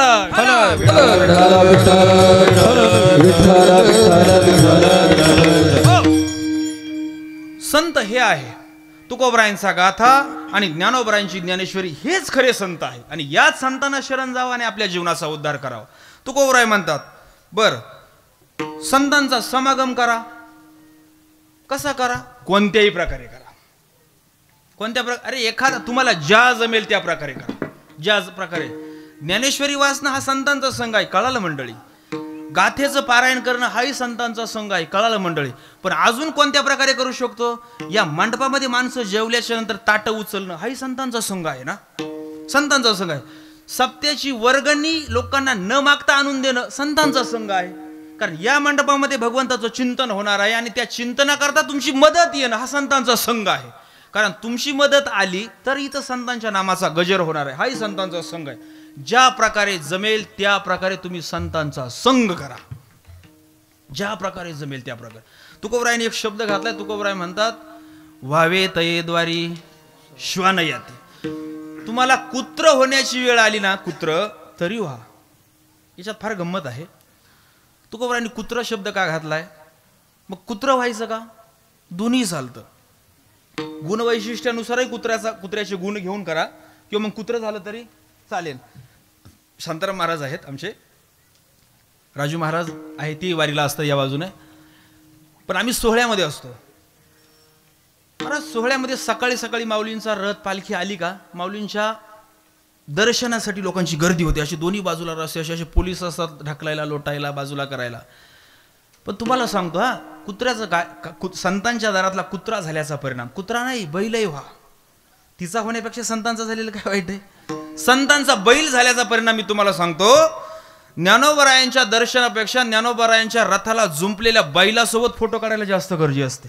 तो बैल कुणाचा आहे, तो बैल ज्ञानोबरायांचा आहे महाराज, सामान्य बैल नाही ना. ते कुणीतरी गमतीने, मला वाटतं चित्रपटात आहे का कुणी सांगायचं मला माहीत नाही, पण संगतीचा परिणाम पहा. 2-4 जण असे रस्त्याने निघाले आणि एका भोल्या मोठ्या बंगल्यापर्यंत गेले, आणि ते बंगल्यापुढं कुत्रं भुकत होतं त्यांच्यावरती, भू भू असं भुकत होतं, आणि ते बंगला नेमकी मंत्र्याचा होता, मंत्र्याचा बंगला होता. मग ते 2-4 जणांमधलं एकाने खडा उचलला आणि कुत्र्याला फेकला, म्हणजे हाड, कुत्र काय बाजूला आहे ना, ह्या परत म्हणलं हाड, कुत्र कुठं बाजूला होते. मग दुसऱ्या एका जणीच्या कानफटात आवाज दिला, म्हणलं अरे हाड नको म्हणू, येडा झाला का, काय झालं, कुत्र कुणाचं आहे, म्हटलं कुणाचं, मंत्र्याचं आहे. मग काय, हाड नको म्हणू, मग मोठ्याचं आहे, मग काय करा, अहो हाडा असं म्हणा का, कुत्र कुणाचं आहे, मोठ्याचं आहे. लक्षात ठेवा. तसं ज्ञानोबरायांच्या अहो साध्या सामान्य 5 वर्षाकरता मंत्री असलेल्या माणसाच्या दारात बांधलेल्या कुत्र्याला लोक आदर देतात. सगळ्या जगाची सत्ता चालवणाऱ्या संतांच्या दारातला कुत्रा जर हा देह झाला तर काय होईल आमचं. विठ्ठल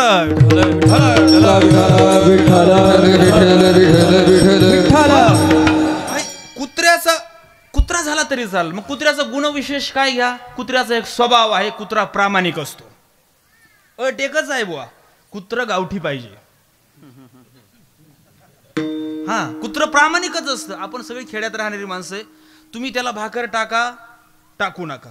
कुत्र तुमच्या ओट्यावर बसून राहणार, रात्रभर बसून राहणार. हायब्रिड आणा, हायब्रिड भाकर चालत नाही, त्याला विशिष्ट आहार लागतो, विशिष्ट आहार, त्याला श्वान आहार म्हणतात. पार मला आता श्वान आहार, तो 10,000 रुपयाला का काय ती गोणी आहे म्हणे, त्यांचा असा वेगळा आहार असतो.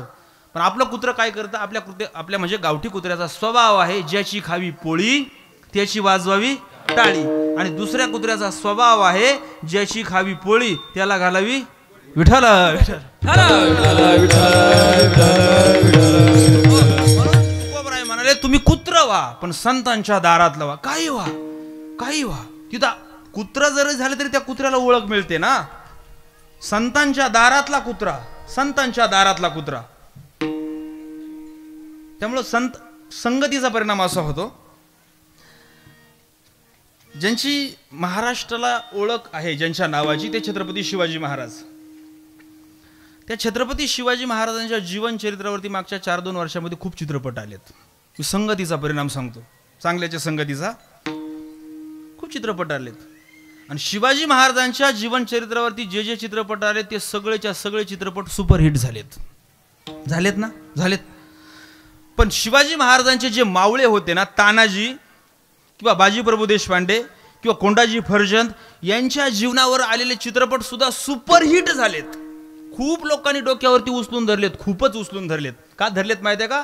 ते चित्रपट तानाजी, मुरारबाजी, कोंडाजीचे नव्हते, मग ते चित्रपट छत्रपती शिवाजी महाराजांच्या मावळ्यांचे होते. विठ्ठल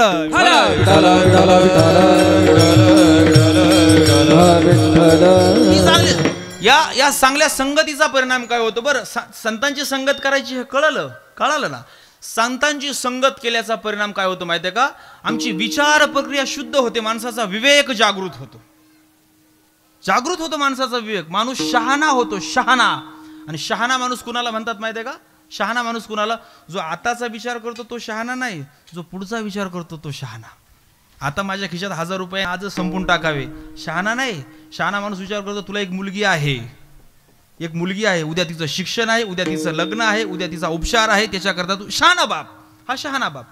आपण नाही शहाणे, आपले बाप शहाणे होते, आपल्या जुन्या पिढ्या शहाण्या होत्या. आपण नाही शहाणं महाराज, आपण खरंच शहाणं नाही. तुम्ही माणसाला आरोप करतोय का? खुशाल म्हणा, खुशाल म्हणा, पण खरंच आपण शहाणं नाही. ज्ञानोबरायांचं म्हणणं आहे. आज मगाशीच आम्ही बोलता बोलता विषय निघाला, यंदाची उष्णता कशी आहे, गरमी कशी आहे, भयंकर आहे. गावागावामध्ये घराघरामध्ये पंखे आलेत. पंखे येऊ नये असं माझं मत नाही, पंखे लावायची गरज निर्माण झाली. आमच्या बापांनी सांगितलं, आम्ही ऐकलं नाही. आमच्या बापांनी सांगितले महावने, जळाशय. ज्ञानोबरायांनी सांगितलं झाडं लावा, आणि तुकोबरायांनी झाड आला तर पार सोयरं धायरच म्हटलंय. आज आम्ही नाही. आज आमच्याकडं, आज तुम्ही आत्ताच नाही विचार करा पुढचा. आज आम्हाला दुपारच्या वेळेला सोडा, सायंकाळच्या वेळेला सुद्धा आज घरात बसवत नाही, बसवत नाही, बसवत नाही. आज एवढी भयंकर उष्णता, पहिल्या तर ती शहरात होती, आज ती गावापर्यंत आली. का झालं? हे एकाएकी नाही होत महाराज. कुठल्याही गोष्टीचा परिणाम एकाएकी येत नाही, त्याच्याकरता विशिष्ट काळ जाऊ द्यावा लागतो. माणसानी माणसाशी माणसासारखं वागलं पाहिजे, हा झाला विचार. एखाद्याला सांगितलं माणसानी माणसाशी माणसासारखं वागव, तू लगेच वागतो का?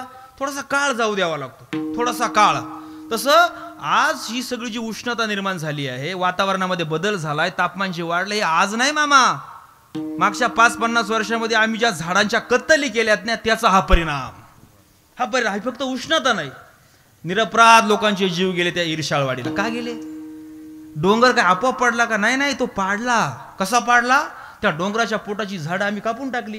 परिणाम काय झाला? डोंगर भुसभुशीत झालं. परिणाम काय झाला? माती खाली आली. परिणाम काय झाला? लोक गाडली गेली. परिणाम काय झाला? अशी गाडली का काढली सुद्धा नाही मागे.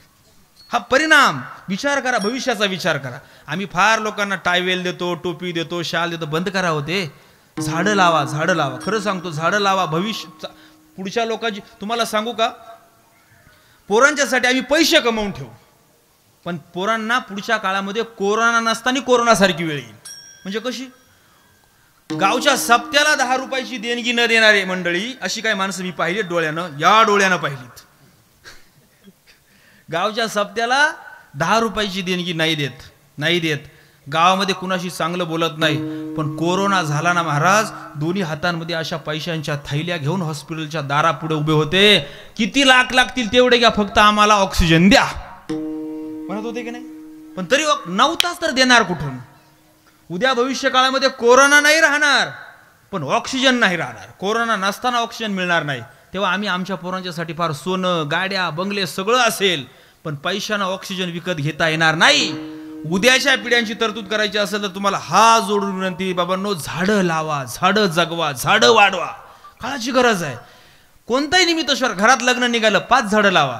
आमच्या एखाद्या लेकराचा वाढदिवस निघाला 5 झाडं लावा. काहीतरी मनासारखी घटना घडली 5 झाडं लावा. लावा ना झाडं, लावा, झाडं लावा. या झाडं लावल्याचा परिणाम आमच्या पुढच्या पिढीचा भविष्यकाळ उत्तम होईल, उत्तम होईल. अगोदरच्या काळात केलेली पाप फेडायची संधी ही आहे.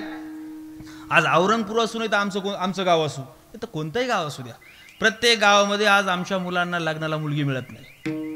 हे का मिळत नाही? हा कशाचा परिणाम आहे? हा एकाएकी परिणाम नाही. हा कशाचा परिणाम आहे? 20 वर्षापासून आमच्या महिलांनी पोटामध्ये मुलींच्या केलेल्या कत्तलीचा परिणाम. खरं का खोटं? बोला ना. खरं आहे. मुलगाच पाहिजे, मुलगाच पाहिजे, तपासून घ्यायचं, मुलगीचा गर्भ असला का मारून टाकायचं, मारून टाकायचं, मारून टाकायचं. 20 वर्षामध्ये केलेल्या कत्तलींचा परिणाम आज नोकरदाराला सुद्धा मुलगी नाही. तुम्ही म्हणाल नोकरदाराला का नाही? कारण मुलीचा बाप म्हणतो नुसती नोकरी चालणार नाही, शेती पाहिजे, नुसती शेती चालणार नाही, नोकरी सुद्धा पाहिजे, दोन्ही पाहिजे. आणि सगळं दोन्ही एका मुलाला मिळू शकत नाही. सगळ्यांना कुठे मिळणार आहे? या काळावर नाही मिळणार. परिणाम काय झाला? परिणाम काय झाला? लोक म्हणतात महाराज लग्न झालेली चालेल, म्हणजे लग्न झालेली पण नवऱ्याकडे आणत असलेली नाही. हा, लग्न झालेली पण समजा त्यांच्यामध्ये संबंधामध्ये तानातान जाऊन ते वेगळं राहत असेल तर बघा, असेल तर बघा. मग मुलगा असता तरी बघा. इथपर्यंतची वेळ का आली? कत्तली केल्या. लोक म्हणतात आम्ही फार सुधारलो. झूठ. नाही सुधारले लोक. सुधारणं या शब्दाचा अर्थ काय? पुढारणं या शब्दाचा अर्थ काय? विकसित होणं या शब्दाचा अर्थ काय? भौतिकदृष्ट्या संपन्नता येणं म्हणजे विकसित होणं नाही. गरीब श्रीमंतीची व्याख्या ही केली आम्ही. बंगल्यावाला श्रीमंत, झोपडीवाला गरीब, अजिबात नाही. आचार्यांनी, शंकराचार्यांनी प्रश्नावली नावाचा एक ग्रंथ लिहिलाय. प्रश्नावली. त्याच्यात फार चांगले प्रश्न आहेत बरं. गुलाम कुणाला म्हणावं, म्हणजे बद्ध कुणाला म्हणावं, मुक्त कुणाला म्हणावं, गरीब कुणाला म्हणावं, श्रीमंत कुणाला म्हणावं, जगातला सगळ्यात मोठा आजार कोणता, तो बरा कशाने होतो, असे प्रश्न आहेत. त्याच्यामध्ये श्रीमंत कुणाला म्हणावं अशी व्याख्या आचार्यांनी केली आणि गरीब कुणाला म्हणावं अशी व्याख्या केली. आचार्य म्हणतात गरीब कोण? कोवा दरिद्रो ही विशाल तृष्णा, ज्याच्या अपेक्षाच कधी संपत नाही तो दरिद्री आहे. आणि जगातला सगळ्यात श्रीमंत मनुष्य कोण? श्रीमांशको यश्च समस्त तोषहा, ज्याच्या सगळ्या अपेक्षा पूर्ण झाल्यात किंवा ज्याच्या अपेक्षा संपल्यात तो जगातला सगळ्यात श्रीमंत माणूस आहे. सगळ्यात श्रीमंत म्हणजे आमच्या अपेक्षा संपणं, आम्ही वैचारिकदृष्ट्या समृद्ध होणं हा आमचा विकास आहे आणि हेच आमचं पुढारलेपण आहे. पण आजही 2024 मध्ये महाराज, आज 2024 मध्ये सुद्धा आजही आम्हाला मुलगी जर झाली तर आमचे लोक नाकतोंड मोडतात. मामा आज फार सुधारले म्हणतात, चोरून लपून सगळेच करतात. आज 24 मध्ये मागे मागे जर आपण गेलो, आज 2024 चालू आहे, 2020 मध्ये लोक अजून थोडेसे अंधश्रद्धाळू होते, 18 मध्ये अजून थोडे होते, 1900 सालात अजून थोडे होते, 1800 सालात अजून थोडे होते. मागे मागे मागे मागे लोक अंधश्रद्धाळू होते की नाही? होते. वावरातून जाताना कुठे शेंदूर पडला तरी लोक मंदिर बांधायचे, इतके अंधश्रद्धाळू होते. पण गंमत पहा, 2024 मधल्या बापाच्या कानफटात मारेल असं कृत्य 17व्या शतकातल्या एका बापाने केलंय. ऐका, पहिली जर घरात मुलगा झाला ना, आजही बघा, मी तुमच्या मनातलं सांगतो, घरात जर पहिला मुलगाला जन्माला आला तर घरातले म्हणतात चला आता काही टेन्शन नाही, म्हणतात की नाही? म्हणतात. घरात जर मुलगी झाली ना लगेच आजी येते, अजून एखादं भाऊ द्या. म्हणजे मुलगी झाली तर नाकतोंड मोडायचं आणि मुलगा झाला तर काही टेन्शन नाही, म्हणजे आता पुढे काही होऊ द्या. आज मुलीच्या नावानं खडे फोडणारे, नाकतोंड मोडणारे ऐका, आत्ताच्या परिस्थितीला जबाबदार तुम्ही आणि मी आहोत. मुलाचा हट्ट आम्हाला कसा पतनाकडे घेऊन जातोय. 17व्या शतकामध्ये एका बापाच्या पोटी एक मुलगी जन्माला आली. 17व्या नाही, 16व्या शतकात. हा, 16व्या शतकात. 16व्या शतकामध्ये या महाराष्ट्रामध्ये एका बापाच्या पोटी एक मुलगी जन्माला आली, म्हणून त्या बापानं त्या मुलीची हत्तीहून मिरवणूक काढली होती. कोणत्या शतकामध्ये? 16वं शतक. 16वं, काल परवाची गोष्ट नाही मामा. 16व्या शतकामध्ये, 16व्या शतकामध्ये एका बापाच्या पोटी एक मुलगी जन्माला आली, म्हणून त्या बापानं त्या मुलीची हत्तीहून मिरवणूक काढली होती आणि सगळ्या गावाला त्या बापानं गाव जेवण दिलं होतं, गोड जेवण दिलं होतं. त्या बापाचं नाव होतं लखोजीराजे जाधव आणि त्या बापाच्या पोटी जी मुलगी जन्माला आली होती त्या मुलीचं नाव होतं जिजाऊ. त्या काळामध्ये लखोजी राजाने जर असा विचार केला असता की ही मुलगी आहे आणि ही काय ठेवून उपयोगाची नाही, उगा आपल्या जीवाला घोर आहे आणि भार आहे, ठेवून काय उपयोग नाही, त्या मुलीचा गळा जर तिथं घोटला असताना मंडळी काय झालं असतं? काय नाही, तुम्ही तुमच्या जागेवर नसता आणि मी माझ्या जागेवर नसतो. विठ्ठल म्हणून तुकोबराय म्हणाले संतांची संगत करा, कोणत्याही प्रकारे संगत करा. संगत केल्याचा परिणाम काय होतो? तुमचा विवेक शाबूत राहतो, विवेक जागा होतो, तुमची विचार प्रक्रिया सुरळीत होते, तुमचे विचार आणि आचार शुद्ध होतात, तुम्ही पाप करण्याकडे जात नाही, तुमची वासना शुद्ध होते, तुम्ही शुद्ध होऊ लागताच तुम्हाला सद्गुरूचा बोध होतो आणि तुमच्या जीवनाची धन्यता तुम्हाला मिळते. हा संत संगतीचा परिणाम. काय करा, संतांच्या जवळ काय मिळेल? तिथं तुम्हाला रामनामाचं श्रवण होईल, त्यांचं उचिष्ट तुम्हाला श्रवण करायला मिळेल. उचिष्ट म्हणजे काय? उचिष्ट शब्दाचा अर्थ आहे त्यांच्या मुखातून बाहेर पडलेले शब्द तुम्हाला ऐकायला मिळेल. ज्ञानेश्वरीची ओवी माझ्यासारख्या एखाद्या लहान लेकराच्या मुखातून ऐकणं आणि एखाद्या महात्म्याच्या मुखातून ऐकणं फरक आहे की नाही? ज्ञानोबरायांच्या, बाबू ती श्रोते किती भाग्यवान असतील ज्यांनी थेट ज्ञानोबरायांच्या मुखातून ज्ञानेश्वरी ऐकली, श्रवण केलं, किती असते. आणि महात्म्यांची वाणी शुद्ध असते, ती उपजाताची शुद्ध नसते, ते प्रयत्नांनी संत संगतीनं आणि भगवंताच्या नामाने तिला शुद्ध करतात. उपजाताची शुद्ध नसते, म्हणजे साधनेनं ती शुद्ध होते, असं बोलण्याचा हा अर्थ. तुम्हाला एक उदाहरण सांगतो आणि सांगतेकडे जातो. महात्म्याची वाणी शुद्ध कशी असते ऐका. राजेंद्र महाराज तुम्ही ऐका खास, म्हणजे आपल्या सगळ्यांना ते पटकन कळेल, तुम्हाला आणि मला पटकन कळेल, त्यांना थोडंसं जाऊ द्या. आमचा पाठ चालू होता डॉक्टर बाबांकडे, ऐका मंडळी खरं सांगतो, विचारसागराचा पाठ चालू होता. महात्म्याची वाणी कशी असते? आपण काही बोलतो, भगवंतानी आपल्याला जी देणगी दिली ना त्याच्यामध्ये सगळ्यात चांगली देणगी मला असं वाटतं आपली वाणी, पण ती आपण कुठेही वाया घालवतो, कुठेही वाया घालवतो. विचारसागराचा पाठ चालू होता आणि आमचा मुद्दा चालला होता परोक्ष ज्ञान आणि अपरोक्ष ज्ञान.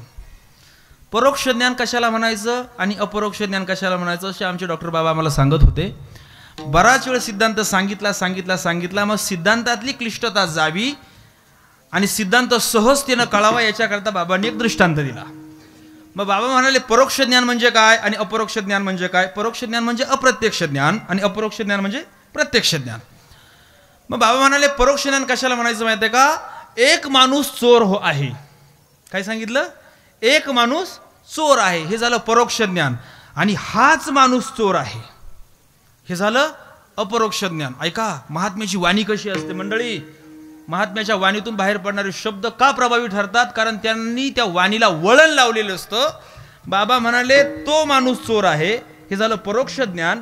आणि हा माणूस चोर आहे, हे झालं अपरोक्ष ज्ञान. आणि पुढच्या क्षणाला बाबा म्हणाले नाही नाही नाही नाही, चुकी झाली, चोर नको. मग तो माणूस साधू आहे, हे झालं परोक्ष ज्ञान. आणि हाच मनुष्य साधू आहे, हे झालं अपरोक्ष ज्ञान. विठ्ठल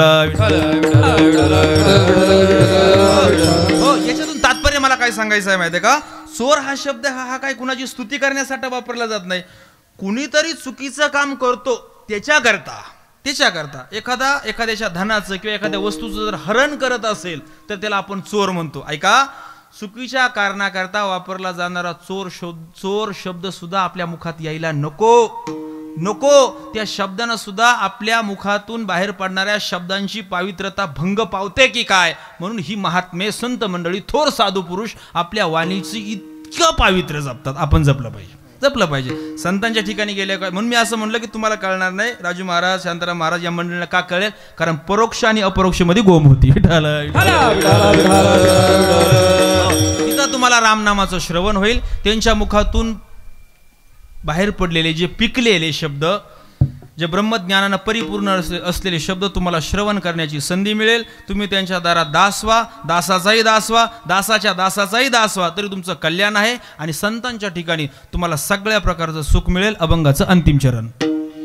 तुका म्हणे सुखा काय होणे, तुका म्हणे सर्व सुख त्या संगती, तुका म्हणे सर्व सुख त्या संगती, तुका म्हणे सर्व सुख त्या संगती, तुका म्हणे सर्व सुख त्या संगती.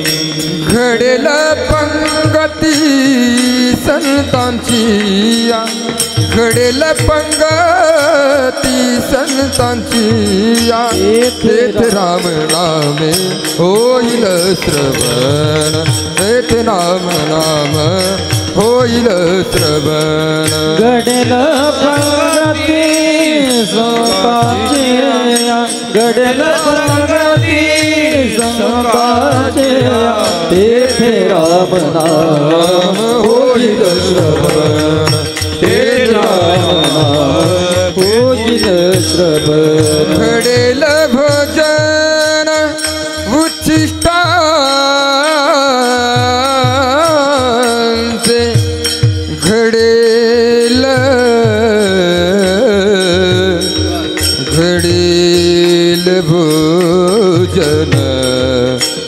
उच्छिष्टांचे घडेल भोजन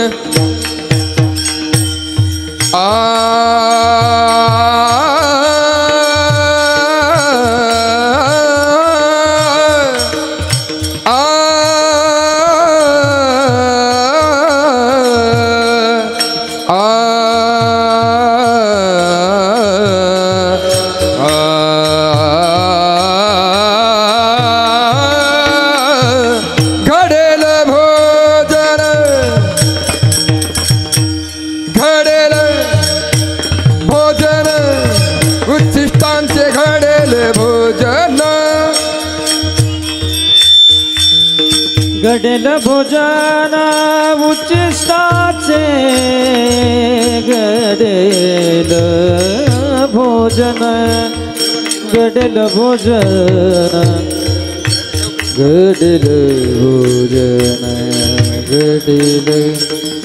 घडेल भोजन घडेल भोजन उच्छिष्टाचे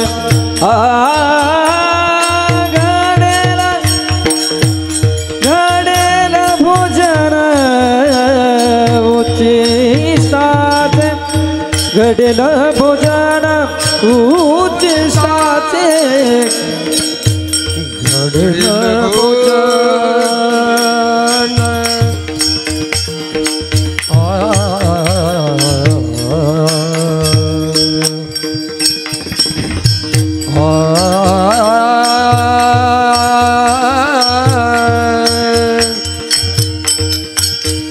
घडेला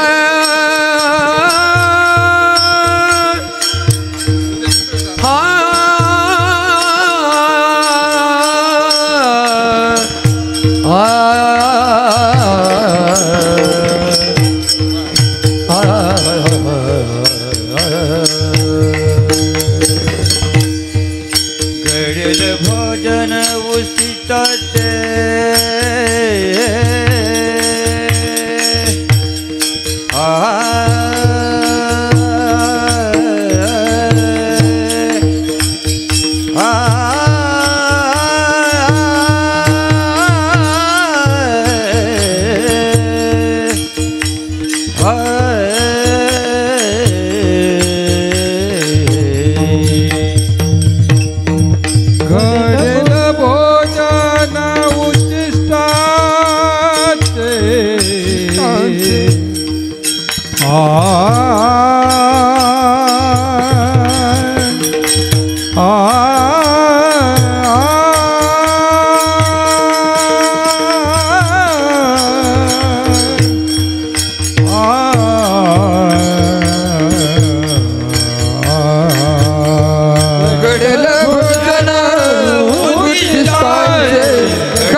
राम नाम होईल श्रवण विठोबा रखुमाई जय रखुमाई विठोबा टाळी वाजवा टाळी टाळी वाजवा सर्वांनी विठोबा विठोबा विठोबा विठोबा हरी हरी हरी हरी हरी हरी जय जय हरी जय जय हरि जय जय हरि जय जय हरि जय जय हरि जय जय जय विठोबा रखुमाई विठोबा रखुमाई विठोबा रखुमाई विठोबा रखुमाई विठोबा विठोबा विठोबा विठोबा विठोबा विठोबा विठोबा रखुमाई विठोबा विठोबा विठोबा रखुमाई विठोबा विठोबा रखुमाई रखुमाई विठोबा रखुमाई विठोबा रखुमाई विठोबा रखुमाई विठोबा रखुमाई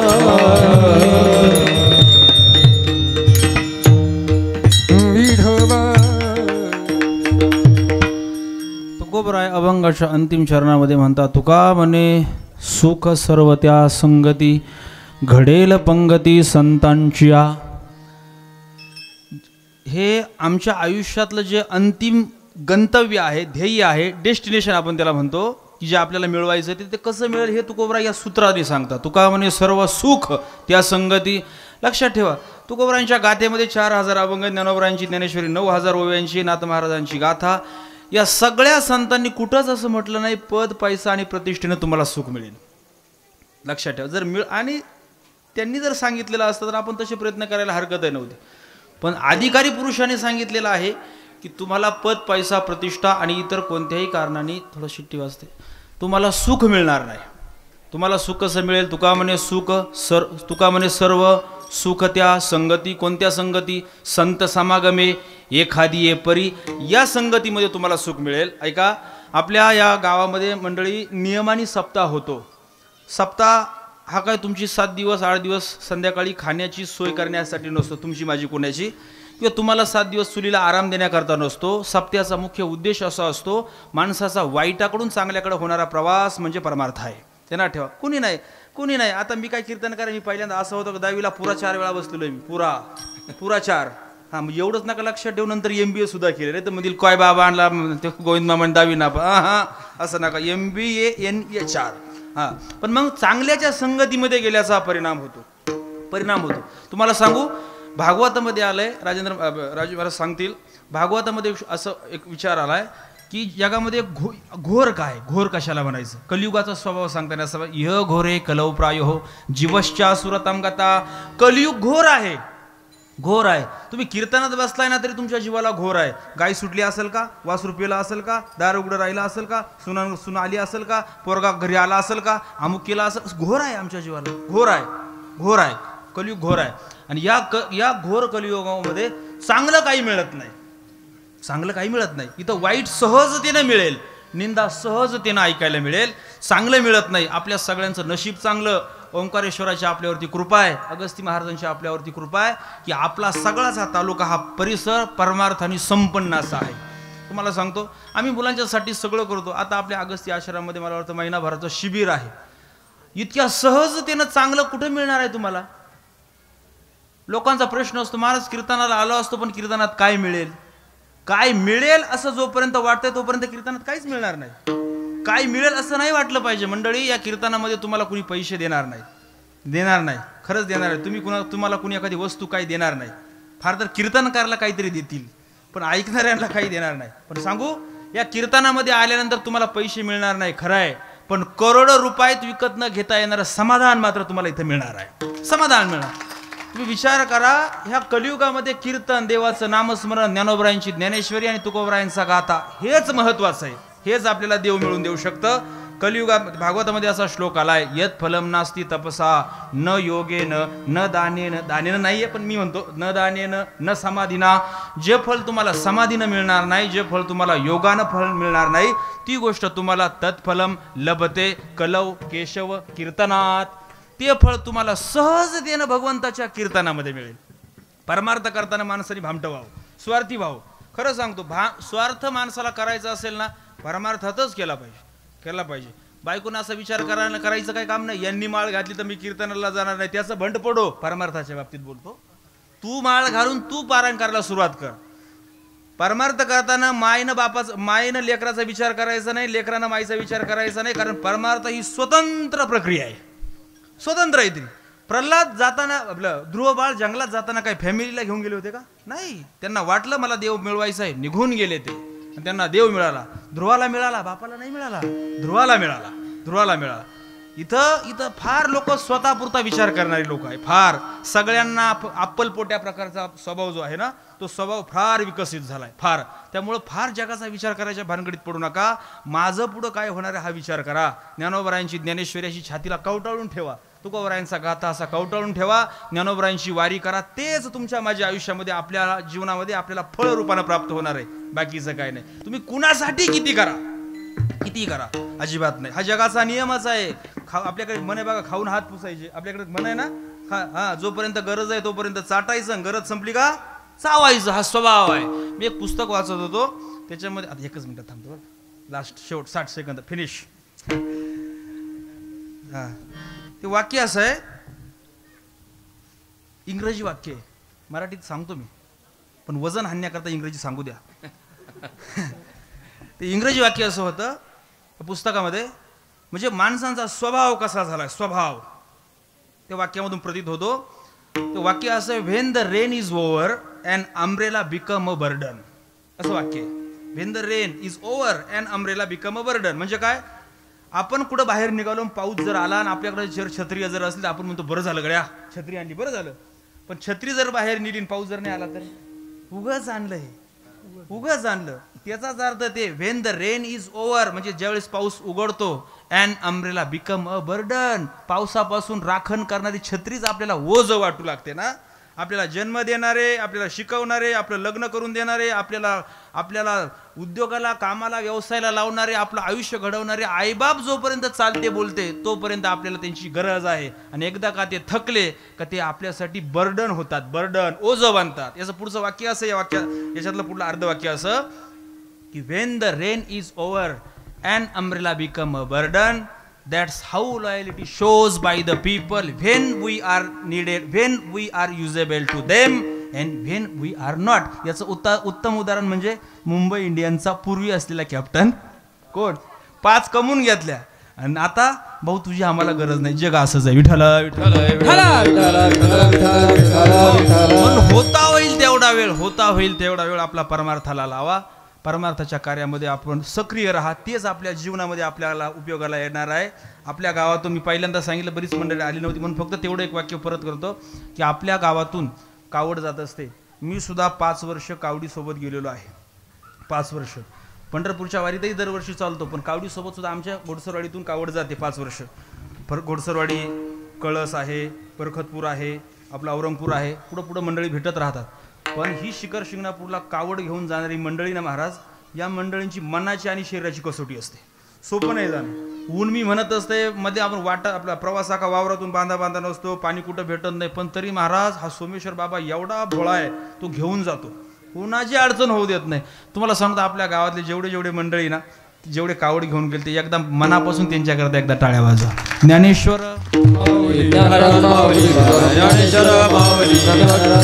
ज्ञानेश्वर माऊली, धनराज माऊली, तुकाराम ज्ञानेश्वर माऊली, ज्ञानराज माऊली.